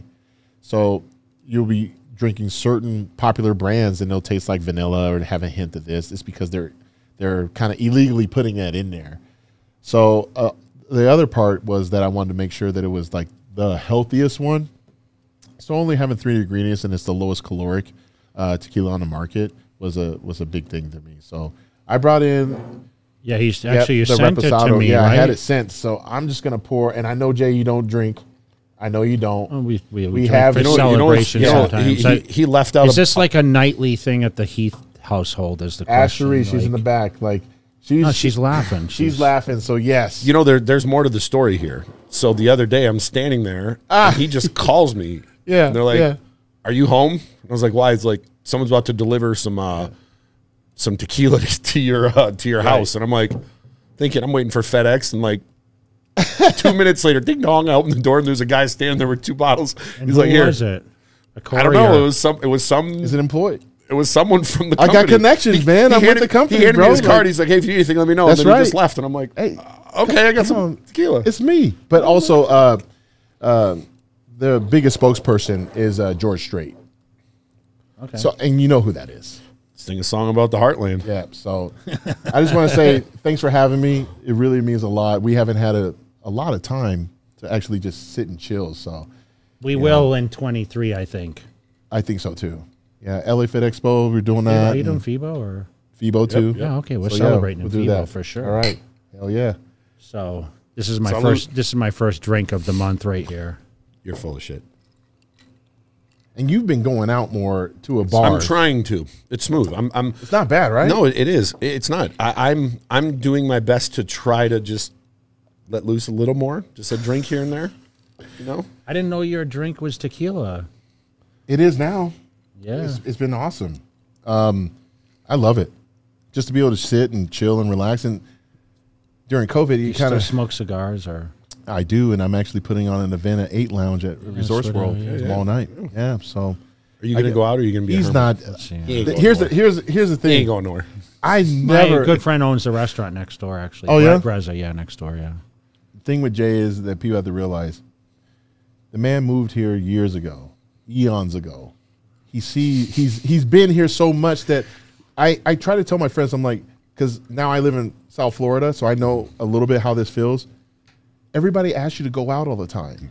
Hey, it's my birthday. It's like, dude, it's someone's birthday yesterday too. Like, what are you talking about? Congratulations. So for me to be like, hey, Jay, come to this or come to this, it's like, do one thing. Yeah. Like, if you come up for my birthday, cool. But I don't even pressure him because I'm like, this is cool. Yeah. Does you smoke cigars or? Nah, he ain't doing that shit. I'll drink this. He'll drink this though. Yeah, I knew he'd like this. Yeah. He likes having. He often drinks, dude. You're gonna see him this weekend if you're out and about. He probably. Whoa. What do you mean? I know you do this. I have a shit. drink here or there. You make it sound like I'm out on the No, town. you were at the fucking- bar at the Olympia last year in the back with Angie getting drinks and. I had a beer. Oh, that's what I mean. You were still drinking. I mean, You make it We sound used to like drink back in the day though. Yeah. We get freaking lit after the Olympia. I'd go to that damn gala with that. Hey man, we go to that gala and be like, all right, what are we gonna eat? You know what I and then still we're gonna remember? go drink. This would have been probably like 2013, and you came out, and from the music industry, I worked with Little John for years. Yeah. And I just remember we went out to the club, and then we ended up at a fucking strip club. Oh, this is the first night that we met up with John. Yeah, and it was Oh like, my gosh, I just man. remember walking out, and I felt like I was in a fucking Hangover movie. Dude, it was really And I'm bad. like, it's like 8 in the morning, and I got one. I'm like, what the hell am I doing? And we It was really good, but really bad. We left him yeah, we just left. because we went from the club because he stayed, and I was like, "What are you about to do?" He was like, "Well, I'm going to IHOP later." I was like, "Man, I'm going to sleep. Like, I don't know was how you done. do this." And then here's what's crazy about it. We stayed out till 6 in the morning, 6:30, and then we did it again the next night. Yeah. Because then he said it was like straight out of like Charlie Murphy stories, with Rick James. It was like one of those type of series of I events. think I bet you I still have some pictures from those. Weren't you tired and like I didn't get photo tired back shoots then. and? No, No, Jay, no, that what's that the wasn't life- that what's the- wasn't what's the- Olympia. that wasn't during that time. No, that was just he just came to That was Vegas. just Oh, to start okay, Vegas and okay, stuff. okay. No, I Okay. didn't do shit like that, bro. Like What's the life of Phil Heath today? Like, what's Today? what's the excitement that goes on? the with excitement you? for me is that I'm truly in all self-development mode. I'm all about being more in self-awareness, self-development mode. So that means reading, meditating, praying, writing. I do a lot more writing because I am compiling a book. I'm getting ready for that new chapter, and you guys have seen me around. I do the different podcasts and stuff, and I don't think I could speak the way I have without having a lot more time being still. I think what the problem is being a pro bodybuilder, especially at our level, is that for 10 plus years you're on the go and you don't have enough time to be still. What does being still mean? It doesn't mean when you're on the plane. You would think like, oh, you can rest on the plane. That's rest. when you talk about being still, you're just being conscious with self. You're not with a cell phone. You're just being with your own thoughts. And it has nothing to do about your next meal. It has nothing to do about your next workout. In fact, I made sure I haven't trained for a month straight in over a year and a half. And that's because I've just been so into who I am, because I just want to be ready for whatever next comes, whether it be business or relationships. And how do I do that if I'm always stuffing my face with food and being concerned about the next show I'm going to do? So, the day in the life, it could, some days it starts at 4:30, 5 in the morning. Some days it starts at 7:30 in the morning. Some days it's burning the midnight oil. Some days I'm in bed at 9 o'clock. Being on the East Coast is much different because midnight, is 9 p.m. here. So I can't really have a conversation with you because I'm like, shit, man, I'm supposed to be in bed. Yeah. And then going out. We don't go out. We don't party like we used to. There's no me standing on tables and drinking out of 2 bottles like we used to for Honey's birthday party and stuff. We should do that though, by the way. It's random that not get on tables. That same night when we did all that shit with the strip club. So Little John is performing at Excess, and we didn't drink anything yet, and he stopped the whole music. Oh my god! And said, "Phil, come up here. Mr. Olympia's here. I'm not playing another record until he does a shot with me." And he killed the music. Cussing like the crazy. whole fucking place is staring at him. Well, that's not hard for Phil to do that. Getting me up there is a different story. But yeah, Phil's but I was down back then. I was like, yeah, let's go. But then he poured the whole thing, and I was like, you trying to kill me, bro? Like, what's going on? And that's what led us to the club with the strip women club. with long legs. You know what's crazy? Very few people know this, that Little John did his intro for the 2014 Olympia. Yeah, I remember. And Matt hooked that Ciccarello up. talked over top of it so you could barely hear him. It was Little John introducing him. Yeah. I'm like, I gave Bob shit about that a few years back. I go, you do realize? He's like, yeah. You know how long it took to get him to buckle down and just do this whole intro? Yeah, because John's like, yeah. And people forget. I mean, well, maybe they don't forget, but Little John has been an iconic figure in the hip hop industry. I mean, within EDM as well. Like, he's just been doing his thing, and that was really tough to get all that going, but what a fun time, dude. Like, that was I want to bring up, how did it feel, Jay, when we were traveling to India that one time and Dennis Wolf was on a plane, he lost his passport in the seat. We were on it was like the worst airline ever. To the point where we're like, they're like, fasten your seatbelts. They didn't even say fasten your seatbelts. It was like that bad of an airline. Yeah, like, remember how mad Hani was, though? He was so mad because he thought we were going to be like first class. No, it was business class. It was business class. Here's the problem.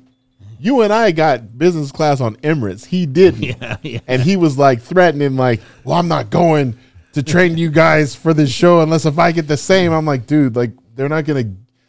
I want you to fly business. I ain't going to pay.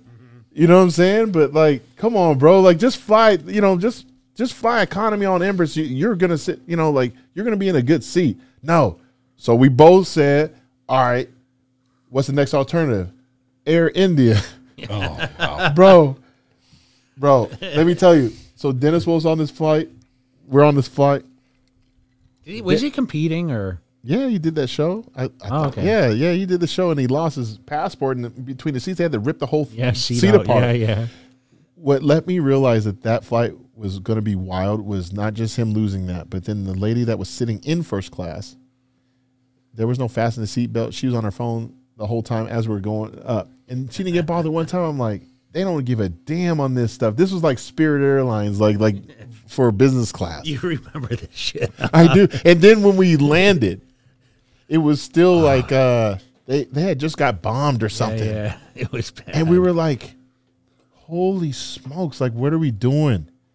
And we had to shout out to Sharu, though. I mean, they did do a really good job at that, because that was a lot to get that show done. They built the actual stage for prejudging that morning. 2x4 hammer and nail. And the cool thing about that event, that my takeaway was that the Indian fans, the fans there, they loved us so much, Jay. I mean, it was crazy. The prejudging in 2011, less than 50 people. Remember that? Yeah. But they were loud. They were like, you know, they were saying our nicknames because, you know, someone may not have spoke English as much, but they were some of the most passionate fans. Like, I'll never forget that. Like, it was like such a cool thing. And then, you know, obviously winning the show, but then we all got to hang out, and that was one of those things I was like, man, I didn't have like any friction with you. And I think that was the best part of my career. I never told you that, but like the best part of my career was that, because I never looked at it as beating you. Mm-hmm. And I was like, the best thing I can have is like have my friend there and we win. And I still remember you were having some issues getting sick at that show. Yeah. And you said the same thing, like, take care of this guy. And I was like, like Jay need, and people don't realize, like, getting ready for a bodybuilding show in India is very difficult because steak is a sacred and comes from a sacred animal. So like we had to pull some strings just to get some, and it would take forever. But you know, it tested our patience. But we had it all. I remember doing the show and Jay was actually sick. Like you were actually throwing up. Yeah, I was sick. So you were eating so much. Yeah. And I remember like you come out of the bathroom and we're looking at each other like, oh, look at this and that. And then we're like laying in the same bed like Franco and Arnold, just trying, because Hani's trying to put us through these freaking paces. Still like, oh, we can tighten this up here. We can do this. It's like, dude, like, did you not hear the guy who was just puking earlier? And I'm like ready to pass the F out. Like, what's going on? But remember how loud I was puking in the bathroom? It was really You guys talking about the India trip? Yeah, he was. Oh, remember our India trip? We got deli belly, and you were afraid you were going to shit yourself on the guest posing. So we go over to India, and we have like this appearance that's like 2 hours in the middle of nowhere, and they have us in this van. Oh, and he's going like 100 miles an hour, dude. I really thought we were going to die. There's like there's mopeds coming at us on the freeway. And I'm sitting with my back, and I would just look at his face, and I would just see him cringe, and I'm like, oh, fuck, we're going to get hit. And then a bike would go by us. Yeah. But all of us got this deli belly, and I got it first. You got it really bad, So I'm on the plane, and every 5 minutes I'm running, and I'm shitting flames. So we go to get on the plane, and before we go anywhere, the pilot's like, nobody can get up for the first 2 hours. We're going to hit violent turbulence. And I'm like, so the plane's shaking, and I'm like, oh, I'm going to fucking shit myself. I was like Dumb and Dumber in the toilet. So he's kind of laughing at me a little bit about it. And then we get back to the States, and he has to guest pose because it's the Phil Heath Classic in Houston. And about 3 days before, it hit him. Oh, and man, we had to bro. get him meds because he was afraid he was going to shit himself when he was guest posing. It was so bad, but, you know, what people don't realize is, like, we travel all over the world. Mm-hmm. And we were traveling around the world, and one of the things, I don't know how it worked for you, because when you were back when you were competing with Ronnie, you guys were going on like a real European tour, but you weren't going to like countries where the food was really, you know, like, we were catered to. Yeah. So a lot of people probably didn't get ill. The thing that happened to me in 2011 was I got sick right after that show, and I guess those things happen, but when you have a parasite, that's a different conversation. And again, when you're getting ready for the, 2012 Olympia, that's all you're thinking about. You're not thinking about like, oh, I got to get rid of this. I got to go see like a therapist, a digestive health therapist. Like, you don't think about this stuff. You're just like, I'm just going to go take some probiotics and some Pepto, and I'm going to figure this out. But those are those things that creep over time. And now we have the technology and the understanding, the conversations of gut microbiome and, digestive health, so then we don't have like, ulcerative colitis or all different types of ailments, right? Back then, though, like you just train. And if you get sick, you get sick. Like, you figure this out, you just push through it. So it's crazy to think about, because it does affect your physique. I always felt like after shows is the worst. Like, the guys are getting ready for the show tonight, this weekend, when you get really dry, I do believe like you shouldn't eat for like 2-3 days after the show. If I could do it all over again, I don't know about you. But don't splurge, just real. don't even eat, dude. Like, just try to go on a fast and just hydrate yourself. The problem is you got to do all these photo shoots afterwards. That's why I think it really damages you. I think you should do the photo shoots maybe a week out and just suffer through it. And it might actually make you look better. But I think if I could do all over again, I would have done my photo shoots like a week out. I would have done maybe just a couple shots like after with the trophy afterwards. And that's it. Like, I'm just talking about like a couple, none of this 2 hour to 8 hour shit, because the skin, the intestines, like, you have to get rehydrated, because what is everybody going to do after the show? They're going to have a scroll. They're going to have a scroll of what they're going to eat. And yet they haven't been hydrated at all. So now you're going to eat all this food while you're trying to rehydrate yourself. Your intestines, your colon, like, everything is like, it's overworked. It's overworked, and it's now creating like sludge. Yeah. That you're going to have like a donut one day come out of your ass. You know, like if you did a colonic or something, which no one's going to do. Yeah. Right. So those are those things that I think back now, like a lot of, for myself, athletes, like, we should be thinking more about that after shows, because you ruin your digestive health. Like, you're going to be asking for a huge problem. Did you think like what would you have done different, like, after shows? I mean, you know, listen, the whole eating thing, I was just thinking that as he was talking about it, like, you know, I never saw you eat an abundance amount of food. I mean, I've seen you eat off diet. I mean, we used to celebrate our, you know, finishing the contest together often, but, you know, you just talked about how you're not eating right before. And what is it like now? Like, the nutrition, like, is it a relief that we don't have to eat that much? I mean, that's huge. I know if people ask me, like, what's the biggest relief of not competing? It's number one, it's the dehydration and getting on stage and, you know, the anticipation. That's one thing. Like, I even text Hani today, and I said to him, I said, I'm so glad you're feeding someone else the Hani special this week, and it's not me of the fish and mustard. Fish and mustard. And avocado on it. Yeah, so stir it up. So I'm so glad, like, the eating process, because I ate so much to maintain, and you got to that point too. I mean, early on you weren't eating as much because you weren't as big, right? But eventually it's like you have to eat in order to, it's like you're not starving, you're eating an abundance of food. So, like, how is your, like, when you look at food now, does anything excite you? Like, you come to Vegas, it's the best restaurants on the planet, right? Right. Do you say to Cherie, like, hey, I can't wait to go eat at this place or that, or is there nothing on your list? We haven't even thought. I mean, we have a... Like, that's not even a thing. Like, about cigars and liquor. Like, I'm going to go to Public House for Robert Irvine. Yeah. He's my brother, man. You know, he's great. And I don't even know what I'm going to eat there. I'm just going to snack on some stuff, right? Snack, not, I can't wait to go. Yeah. And we have we're gonna go out to I've drawn a blank, to Richard's restaurant. You know Richard. Why am I drawing a blank? Because I haven't eaten. We're talking about food. Just eat once a day, you'll lose weight. Right. But anyway, food for me now. Feels so good to not have it's mandatory. Yeah, it sucks for me, because, you know, if someone said to me, Jay, I want to take you to the best steak restaurant in Vegas, I'm like, how can I take a rain check on this? You know what's funny? We go to Cheesecake Factory and just take a guess what he orders. Just guess. Chicken tenders. Chicken and rice.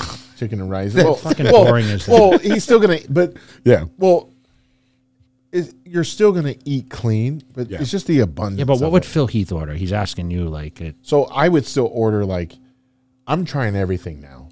Like, Sheree knows. Like, I'm going to try. Just get a bucket of chicken. Bucket of chicken. No, she won't. God bless her. She told me 3 days ago, no more fried food. Oh, that's fucked up. I know. How you going to tell a black man no more fried food? I know that. Why no more fried food? I love it. Way. Are you like? Is it a health thing, or is it like? She won't make it. Okay. So like, how far is KFC? Because you're cooking a lot of the food, right? So I won't do KFC or churches. I don't. Really? I've never had KFC. I've never had KFC. Yeah, I won't do it ever. I won't do it. How's that? Their potatoes and biscuits are crazy. That's why you look the way you look. You know? Exactly. Exactly.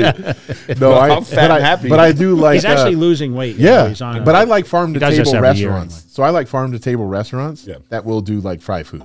Yeah. But yeah, so my diet, there really isn't. I'm with Flex Pro Meals, so like I'll have them send a bunch of stuff. A lot of variety with that.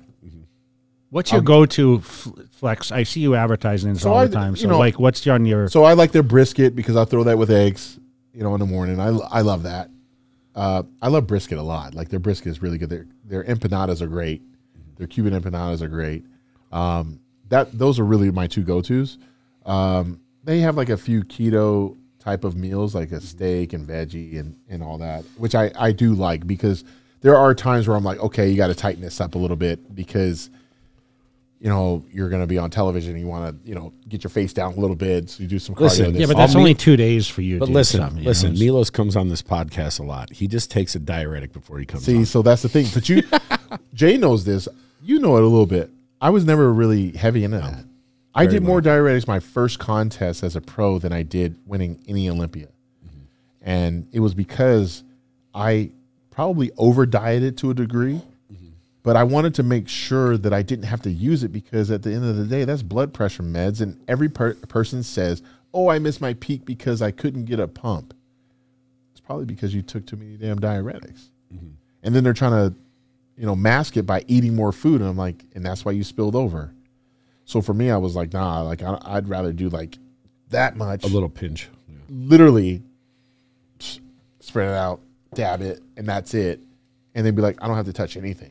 That's why my muscle looked a certain way all those years. Yeah. Because between Friday and Saturday, it did, because I didn't have to, I was never flat. I was always like popping, because no diuretics. There's a couple of Olympias I didn't do diuretics. Like people were like, bullshit. I'm like, ask Connie. Like either I barely did it or I only didn't had do one. it at all. I did that. 06. Well, yeah. So that one for sure. Like you didn't eat that show. I was going to say, we have the Olympia coming up. So I want to talk a little bit about, we had so many things we wanted to talk to you about, and we don't want to drag this thing on forever, but divisions. Okay. Yeah. And we're going to lead into Olympia with this. So now, like, you came into this business with men's open, women's open, right? Yep. You saw the transition. You see now men's physique. You're a show promoter, right? You have how many contests do you have now? So there's 5 divisions to the men, 6 for the women. Okay, you're Mr. Olympia. Yep. There's now a Mr. Olympia in many categories. Tell me your thoughts on that. The one that has the Sandow is Mr. Olympia. Agreed. I mean, people get pissed. You have the best Sandow of this fucking planet. Hey, you know what? I have Jay's something. Gonna say this. I fucking bring this up every time. He's got the sickest Sandow of any Mr. Olympia winner. I have a gift for you. Where is that, Cherie? Where is that Sandow, by the way? Yeah. Does it stand on its own? And you don't know I have it. Okay. No, because we haven't built the home yet. When we build the home, I'm gonna do guys. When you guys have seen those pillars in Jay's house and all that stuff, I never touched those Sandows. You know that. I never touched them. Why? Because they weren't mine. Okay. You never saw me take a picture with. I stared at them, never touched them, nor take a picture of them because they weren't mine. I remember when you had those pillars made. Before I won all I had 5, by the way, I had to make sure that. No, that's me talking shit. Damn, you're a bully. But no, took that fucking. He fucked your dream up. Oh, fuck. Think how much money that cost for nothing. Yeah. But I put Angie's trophy on it now. There you go. Yeah, I put one of her trophies on it. But yeah, no, it's I'm the Sandow collector at the end of the day. I'm the Sandow collector. I have 3 old ones. I have the gold one that Jay's talking about. Yep. 50th anniversary. And is it 50th anniversary? 50th anniversary. Yeah. And I have the 3 of the new. Mm-hmm. You have all of them. So I have all of them. No one will ever in the history of our sport. That's like when I try to explain it to some of my other friends, like in other sports, I'm like, yeah, imagine having an NBA title, but it's like 3 different versions of it. Yeah. And you won them all. Got the old school ring, the mod. Yeah. I have them all. So like, that's what's dope. But it's not, I'm not taking shots at any other division. What I am saying is that the Olympia was always men's bodybuilding, right? Yep. I always knew that when they started creating different divisions that guys would call themselves confusion, right? It would create a lot of confusion. And if I was in a different category, I would say I won men's physique or I won classic physique at the Olympia. Yes. I won the 212 showdown or whatever it was called. If Mr. Olympia is rocking a Sandow, it's just different. Yeah, I agree. Now, if I'm being interviewed by somebody and they call me Mr. Olympia, sometimes you don't want to like correct them because of who they may be, right? And you don't want to mess up the flow and all that stuff. I get that part. But if you're going around calling yourself Mr. Olympia, like I'll just say it, like we're friends, you know, like Mark Anthony, like when he won, he had Mr. Olympia on his belt. And I was like, his license plate says Mr. O. I'm like, I mean, we boys, bro, but like, here's not Mr. Olympia. But here's the confusion, and it's only because of the confusion. They'll say, and I'm sure this is probably happened to you because I know it's happened to me. My friend won the Olympia. Oh, for real? Who? Was it Jay? Was it Ronnie? You know what I'm saying? No, it was this guy. I'm like, and then I'm kind of looking like I just don't say anything. Has that ever happened to you? Like someone say, "Oh yeah, you know, he's Mr. Olympia just like you." I'm like, no, he is not. He's holding up a medallion. He's holding up a medal. I got the medals and the freaking Sandow, dude. So like, I really hope they never change it. If they do, I don't know, man. Like, bodybuilding was started with open men's. I feel like it's in a great place right now. It's in a really good spot now. It's in a really good spot. You know, I love the other divisions. Don't get it twisted. Like, I love the other divisions. I think it's all about inclusion. You got, like I just did the interview with Shannon Sharp. He's gonna be an open class bodybuilder at an amateur show. He'd do men's physique. He just literally just said, "Give me the board shorts." For him. So it's beautiful that the NPC and the IFBB have everybody covered, but you are not going to call out a Mr. Olympia and then compare yourself to Arnold, Jay, Ronnie, Dorian. You're not going to put yourself on that stat. There's no freaking way I'm going to accept you as that. If your fans say it, though, like, I guess I'm not going to argue with people about that, but you shouldn't say it. You don't have it. But that's the problem. Like, you and I have talked about this. course. We haven't talked about this, but like, so what do you think about that? Well, I know the one thing I think different. This is what I was going to ask you. If you were starting today, could Phil Heath start in classic or men's physique? Ooh. I couldn't because I didn't have that structure. You know, I feel you could probably enter both those divisions. I would have been natural and been able to do it. I would grow really fast. No. What I'm saying is you have the shape. No, but I'm better shape. Yeah, but I'm saying like I could have done men's physique, men's classic. Because what's the cutoff for 5'9"? Like 190 something, or like I thought it was like 204 or 205. It might be. What was your first show, Phil? My first show, like what weight? NPC 190 when I met you. Yeah. So I was right there. You would have outgrown it. I would have outgrown it.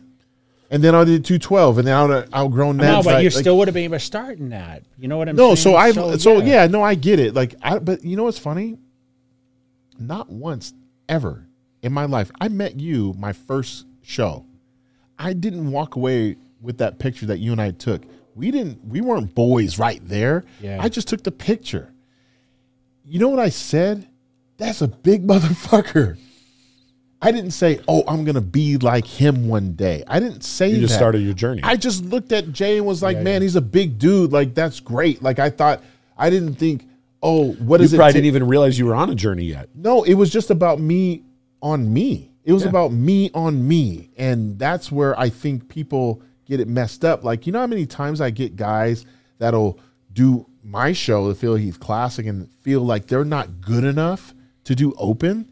And it's crazy. I tell them all the time, I go, "Why are you saying this?"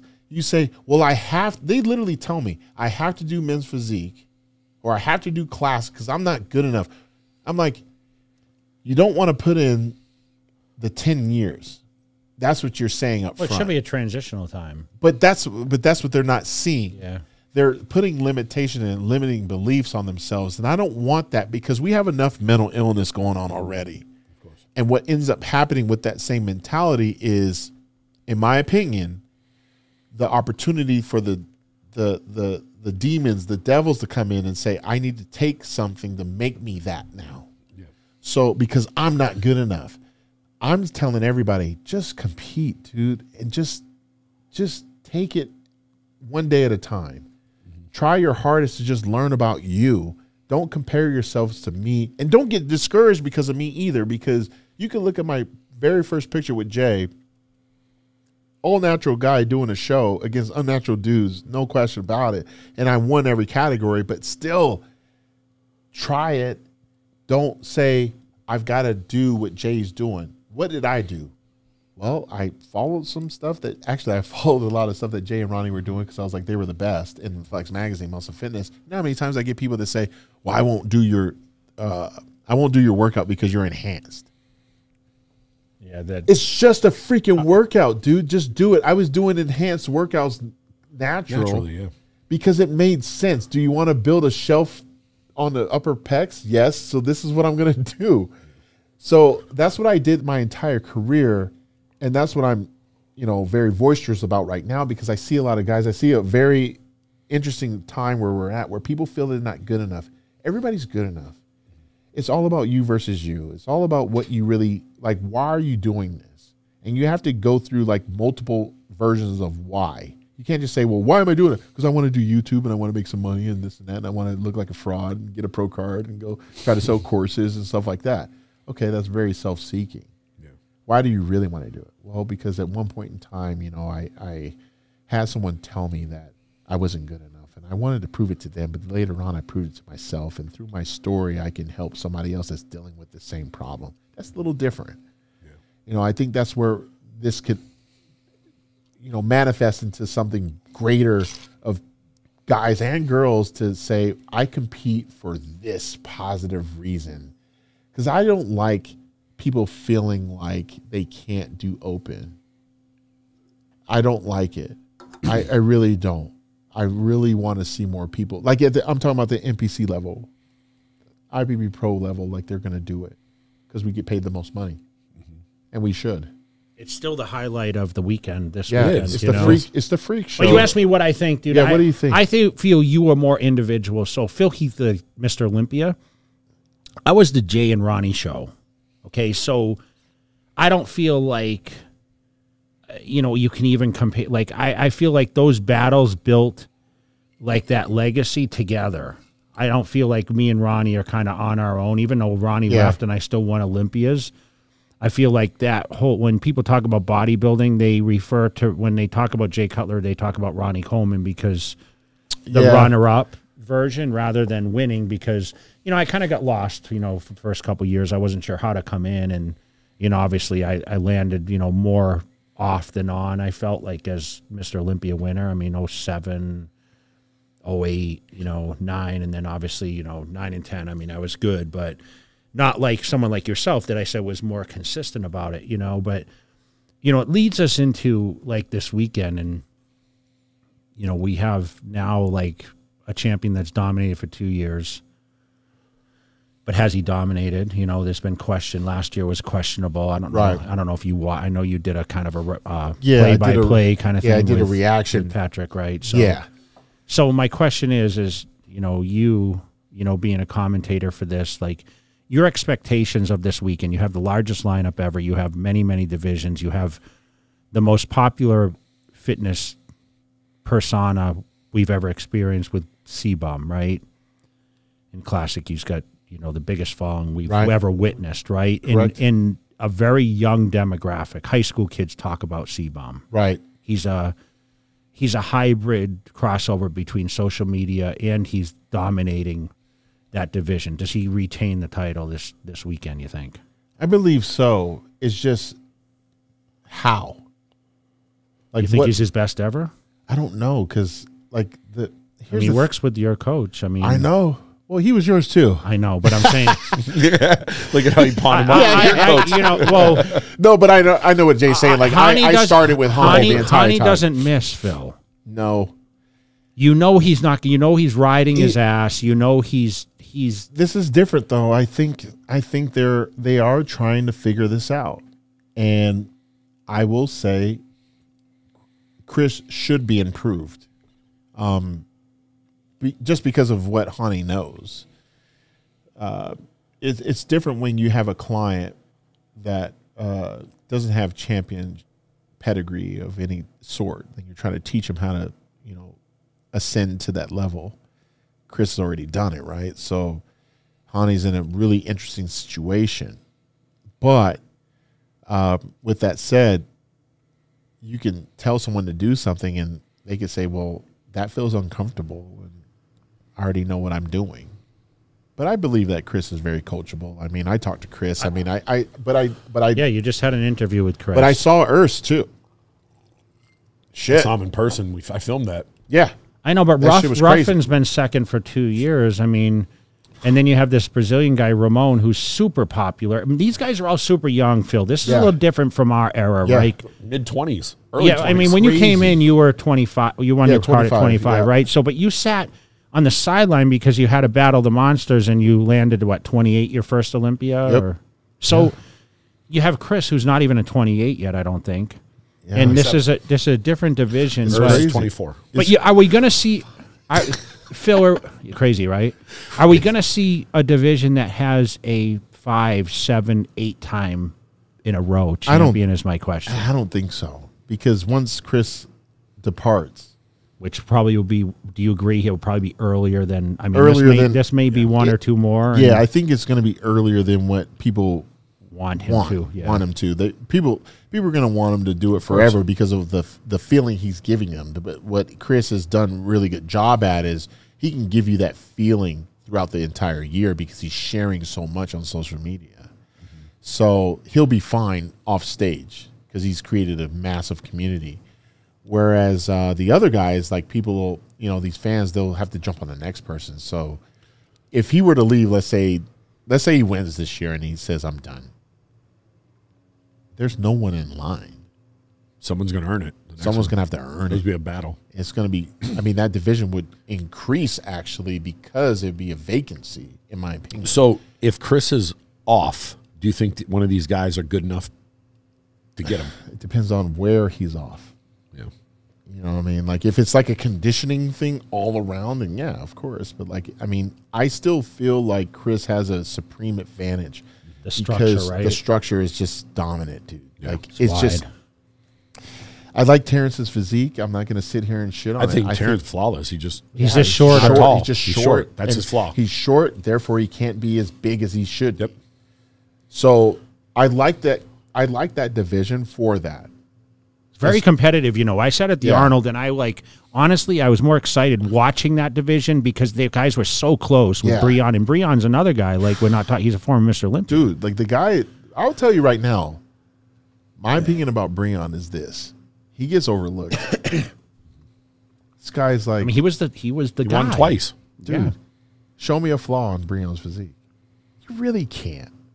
He's just like Terrence. He's shorter than these other. And there's 3 guys that are 6 foot. Right. And up. So it really will depend on who peaks. And I don't know how specifically they're going to judge it, but Chris is still in the driver's seat, I think. Of course. Because of the power shots that he has, someone's going to have a better back than Chris. As far as the size and what it looks like comparatively speaking, when Chris is standing 6 foot tall or however tall he is next to Terrence, it's definitely hard. And this is where I have to be disciplined too in what I'm looking at. Mm-hmm. I'm going to be looking at, for that individual, what do I see in that person? I could break it down right now. So C-Bum has these qualities in the back and the front lat spread, the front double bi, certain things of the flow.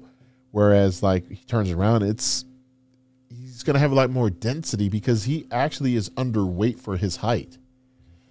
Breon, You know what's crazy? He's the older guy with these, and he's 27. That's what's sick. But Breon, I can tell you right now, Breon, from what I saw, I saw Urs with you, and I'm like, man, that's sick. And then I look at Breon, I'm like, dude, he's not that. He's not that far off.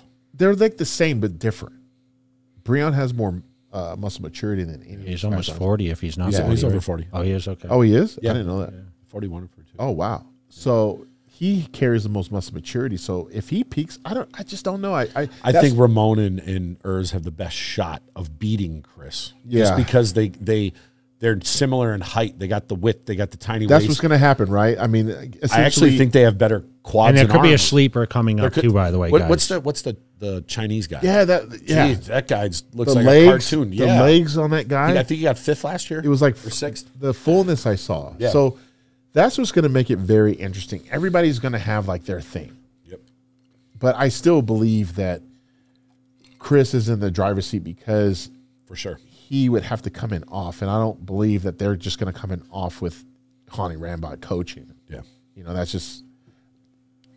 But hey, stranger things have happened. You know, but I'm just saying, like, if I was a betting guy, I mean, we are in Vegas. I mean, but that's the thing. It's Chris's show to lose. Yeah, and I'm gonna have it. I'm gonna You have enjoy. a front seat. I'm gonna enjoy. I'm gonna enjoy watching it. I'm very excited to be able to watch it and actually. Sucks that you're watching from a television screen. That's the though. problem. You know, because No. everyone looks great. Right. Right. I wish. I'm glad we were talking about this now. I wish there was a way. It's like Joe Rogan doing like the, you know, the octagon. Like Joe Rogan's right wanna be there. right in the He front could- row. he could look at it here and he could look at it there. I wish there was a way for like sitting maybe in front of the press seats. Yeah. Like They I should. They should, because I could. Because they can put noise canceling. Yeah, all of that. course. Yeah, Like I'd absolutely. be like, "Oh my God, did you just see what I saw?" Then you'll be a meme like this. Yeah. So okay. So Look at that shot. So fast forward because I want to wrap this thing up. So I'm going to throw some names out. Okay. Big Rami, William Bonnick, Brandon Curry, Okay. Hadi Chupin. What do all these guys have in common besides they've been in the top 4, 5? Age. Age, yeah. Okay. Yeah. Rami's coming close to 40. Yep. 38. Bonnick is what? It's gotta I think be he's around the same. 40, Right around right? there. Brandon Curry's 40. 40. Yes. I don't know how old's Hadi. Do you know? Mid He's young. 35, He's 36. Younger Okay. 30s. Okay. Right? Still in So- his 30s. Yeah, yeah. But, you know, when you came in watching Flex and Yep. Kevin Levrone and Sean, like all these guys were 20s, right? Yep. Now guys are competing longer. What did I tell you about 40 years old? You remember? You remember what I said to you, Phil? If I'm 40, what did You're I still say competing? to you, Phil? No, I told Phil something. I said, Say "Dude, fucking kill me Yeah. if I'm 40 years old and still doing this." No, shit." you said no. I remember exactly where it was. Okay, yeah. I remember exactly where it was. You know, like in the Orleans backstage where the girls like Carlin, the Tanis, Yeah. we're right over there.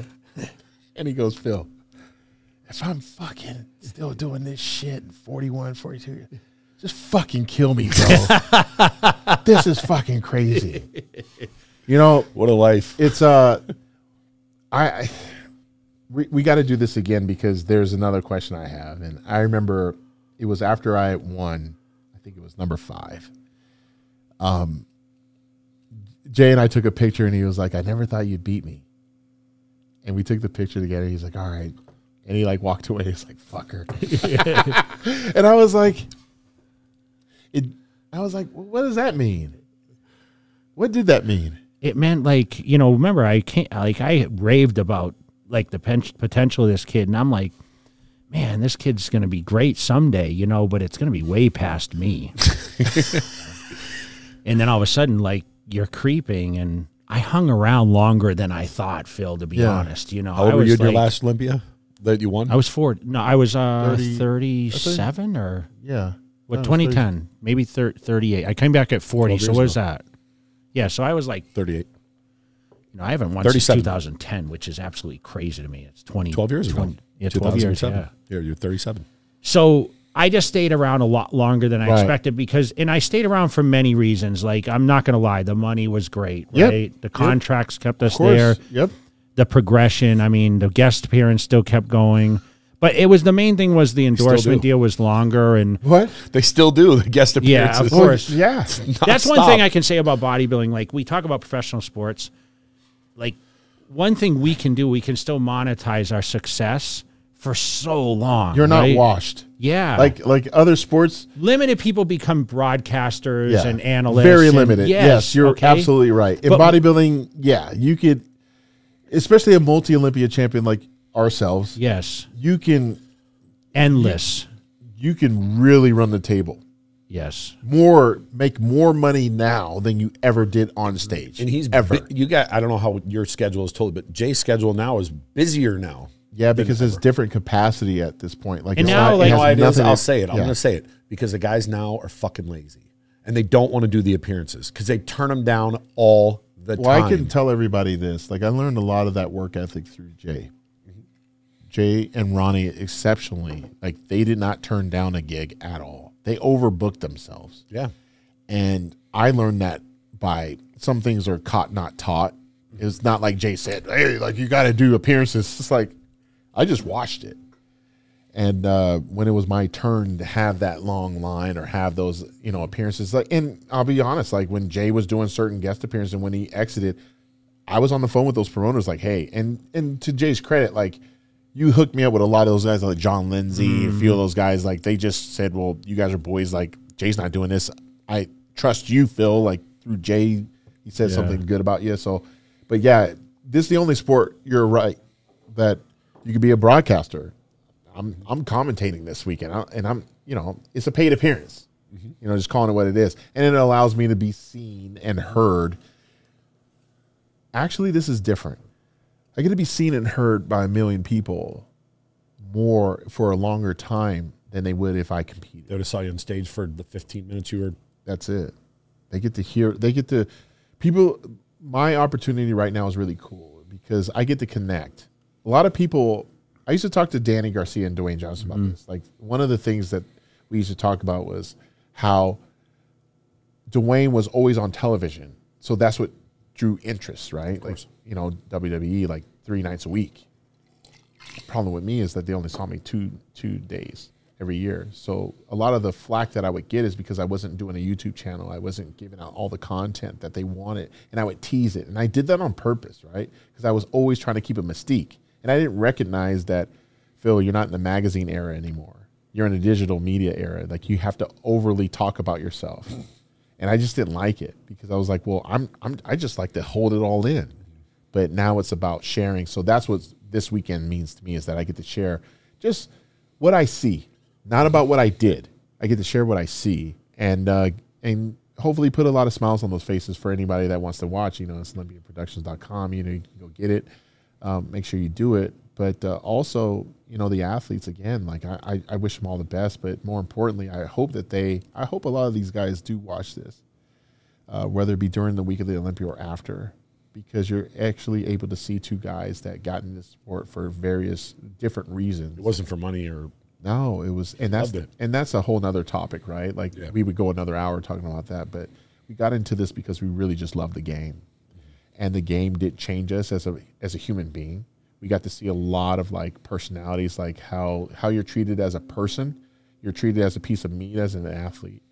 You're treated as a business person, as an entrepreneur. And you see how friends and family even treat you as this sport evolves. It's a huge thing. And I will say, guys, like, I you know, it's different because Jay and I are probably the only ones that could really speak on going through the magazines and going through digital and still being relevant. Yeah. Like, you know, Dexter has done his thing and this and that and the other. He's one of them too. But I can't say Rami has done it or Brandon. We were like iconic figures through both. Over 100 magazine covers. How many covers you had? Probably like I didn't even 2, count. Yeah, like a couple hundred at least, you know, like in different countries and shit. I say that Jay and I probably had the same amount in That's my different languages. favorite one right there of tearing your face off. And they call me the dream killer, right? Like, Jay Cutler does the 09 Olympia. Did we get the poster made for that? Yeah. People are buying your face get ripped now. Dude. So when you build your new house, I have a great poster to sign for No, you. I'll take it. But see, here's the best part about it. Going into 09, everybody has to know this. Like, I placed 3rd at my first Olympia. So, of course, I'm thinking I'm about to win this fucking thing. I'm going to win this thing. Alan Donnelly, he's our guy. He says, hey, I'm going to show you, I think it was either him or Robin. They showed me like 3 different versions of this cover. One, I was on it by myself. And I was like, you can't do that shit. We've done that before, the future of bodybuilding. I get it. This is exciting, but I got loyalty with my guy, man. Come on, man. You can't just because people. Like, we were on the same team pretty much. yeah, but people were talking shit, and I don't like that because don't ever make it seem like someone loses and they're washed, like they're done. Yeah. So anyway, they decided to go with the cover that they chose, and I didn't tell you this, but I was like, man, this could bite me in the ass because what if something happened? You know, and I was like, man, Jay's gonna see this shit, and he's gonna be fucking mad. And why do you want to piss off a person who just lost? It's just gonna make him better. He went on interview multiple times in magazines and back then different interviews, maybe bodybuilding.com. And Jay always said, I like chasing. I don't like being chased. Now he gets to chase with rocket fuel and shit. I'm like, damn, we're about to lose this shit. And then he comes in looking like a damn alien off a spaceship and just kicks our ass. And then the next day we do a photo shoot.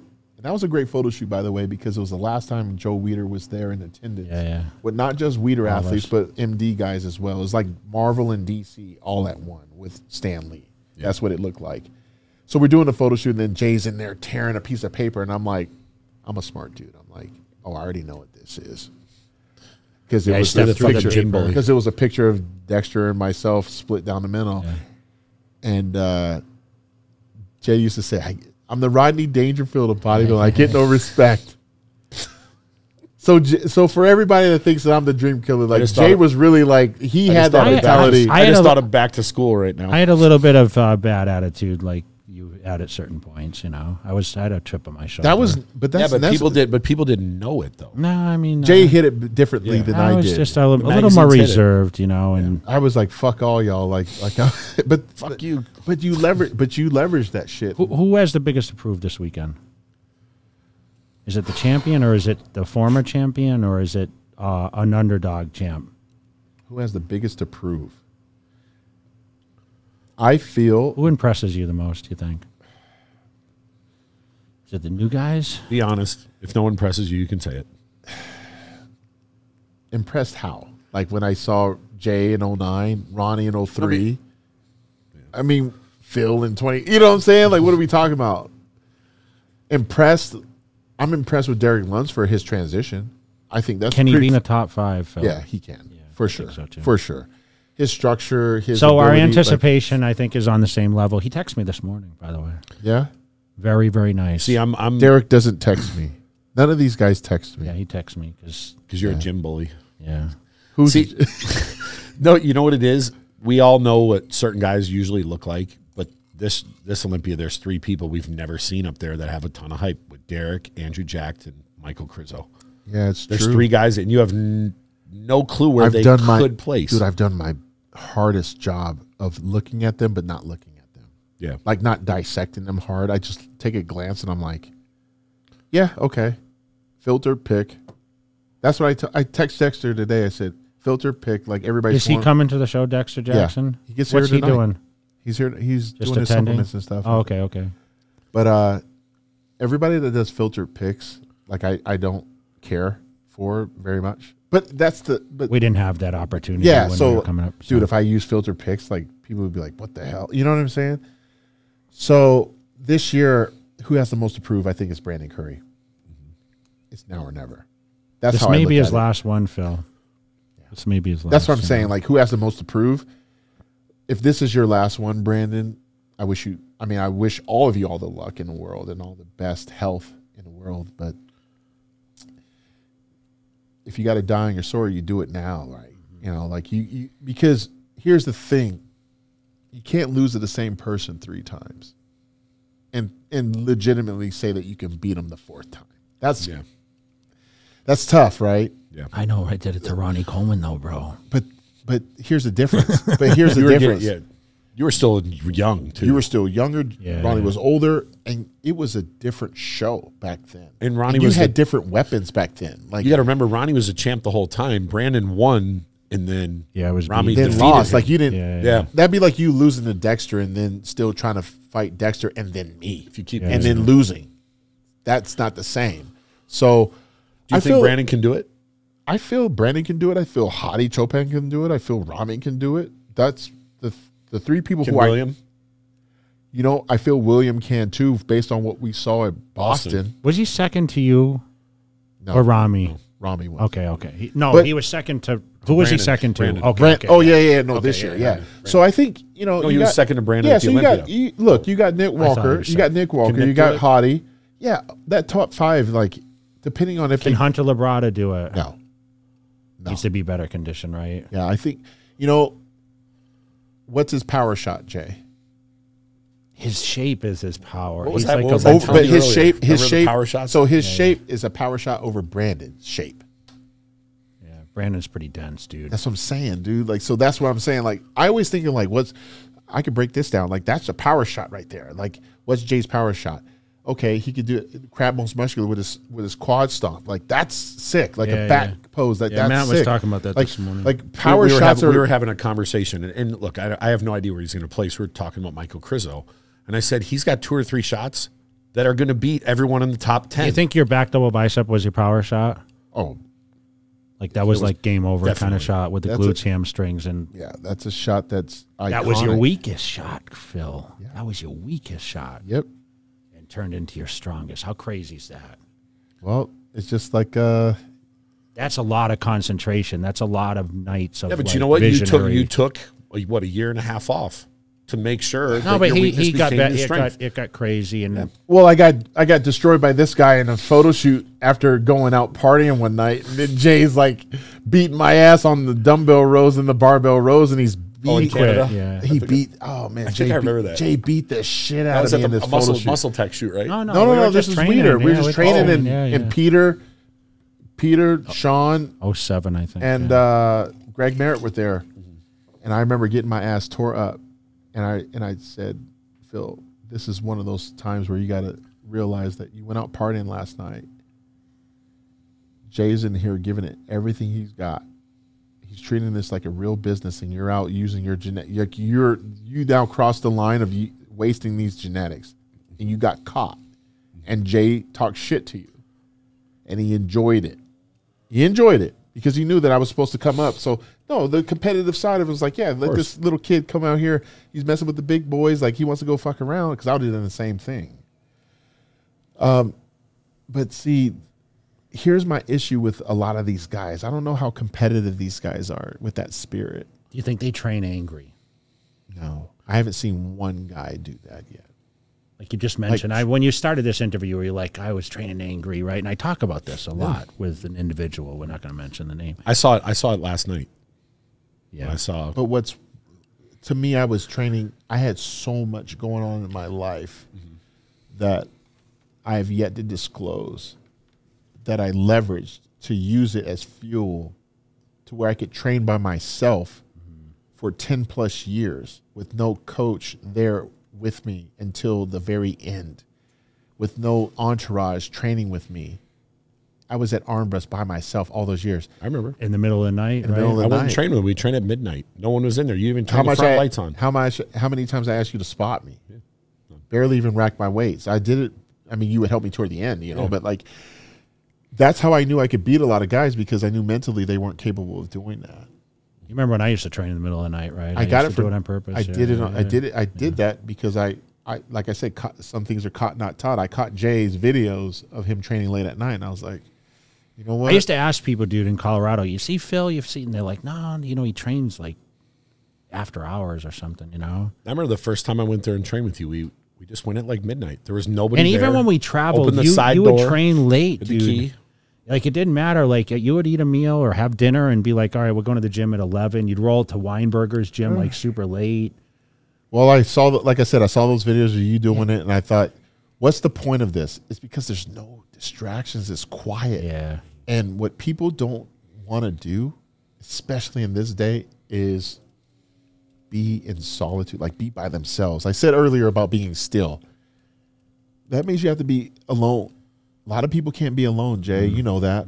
But what is a champion? It's a lonely place, though, A sometimes. champion has to learn how to be alone. Yeah. And that's where you learn a lot about yourself. So when they heard the battle cry coming from me, and how I responded to things or people or whatever, it was like, because you don't understand the depths of hell I had to put myself through, because you're not in that gym training by yourself every freaking day.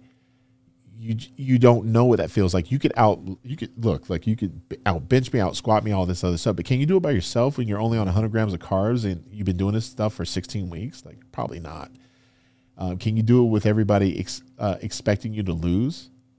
I mean, shit, there was a one point in time where freaking Matt, I give Matt a hard time. Matt's with Sean Roden in the car saying, I'm with the Dream Killer's killer. I made sure I won that year. I had to make sure. I was like, fucking Matt. Like, you know, and it was like, Phil, like, you have to acknowledge that at some point, everybody is going to root for you, root against you. It's just a game, and how you gamify it for yourself is going to dictate the outcome. And, you know, I don't think people will train that way because they don't have a certain why. Like, why are they doing this? I think your intentions have to be a certain level. Like, I don't think their intentions, right? I think their intentions, honestly, Jay, I mean, and Matt, we talked about this at the LA Fit Expo at dinner. Jay wasn't there because he was probably asleep. Oh, yeah, you were, because Angie was with us. Oh, that's right. Yeah, because we went out to dinner that night. But anyway, what I'm saying I wasn't there yet. No, he wasn't there. Oh, yeah, you weren't there yet. That's right. That's right. My bad. I'm over here talking shit. Yeah. But their intentions are That was an expensive ass dinner too. Right? I know what the bill was. We didn't pay. No, we didn't. I know how much it was though. So Celsius. yeah. So it was a lot. Here's the thing. What did I say to Regan? You're more influencer than bodybuilder right now.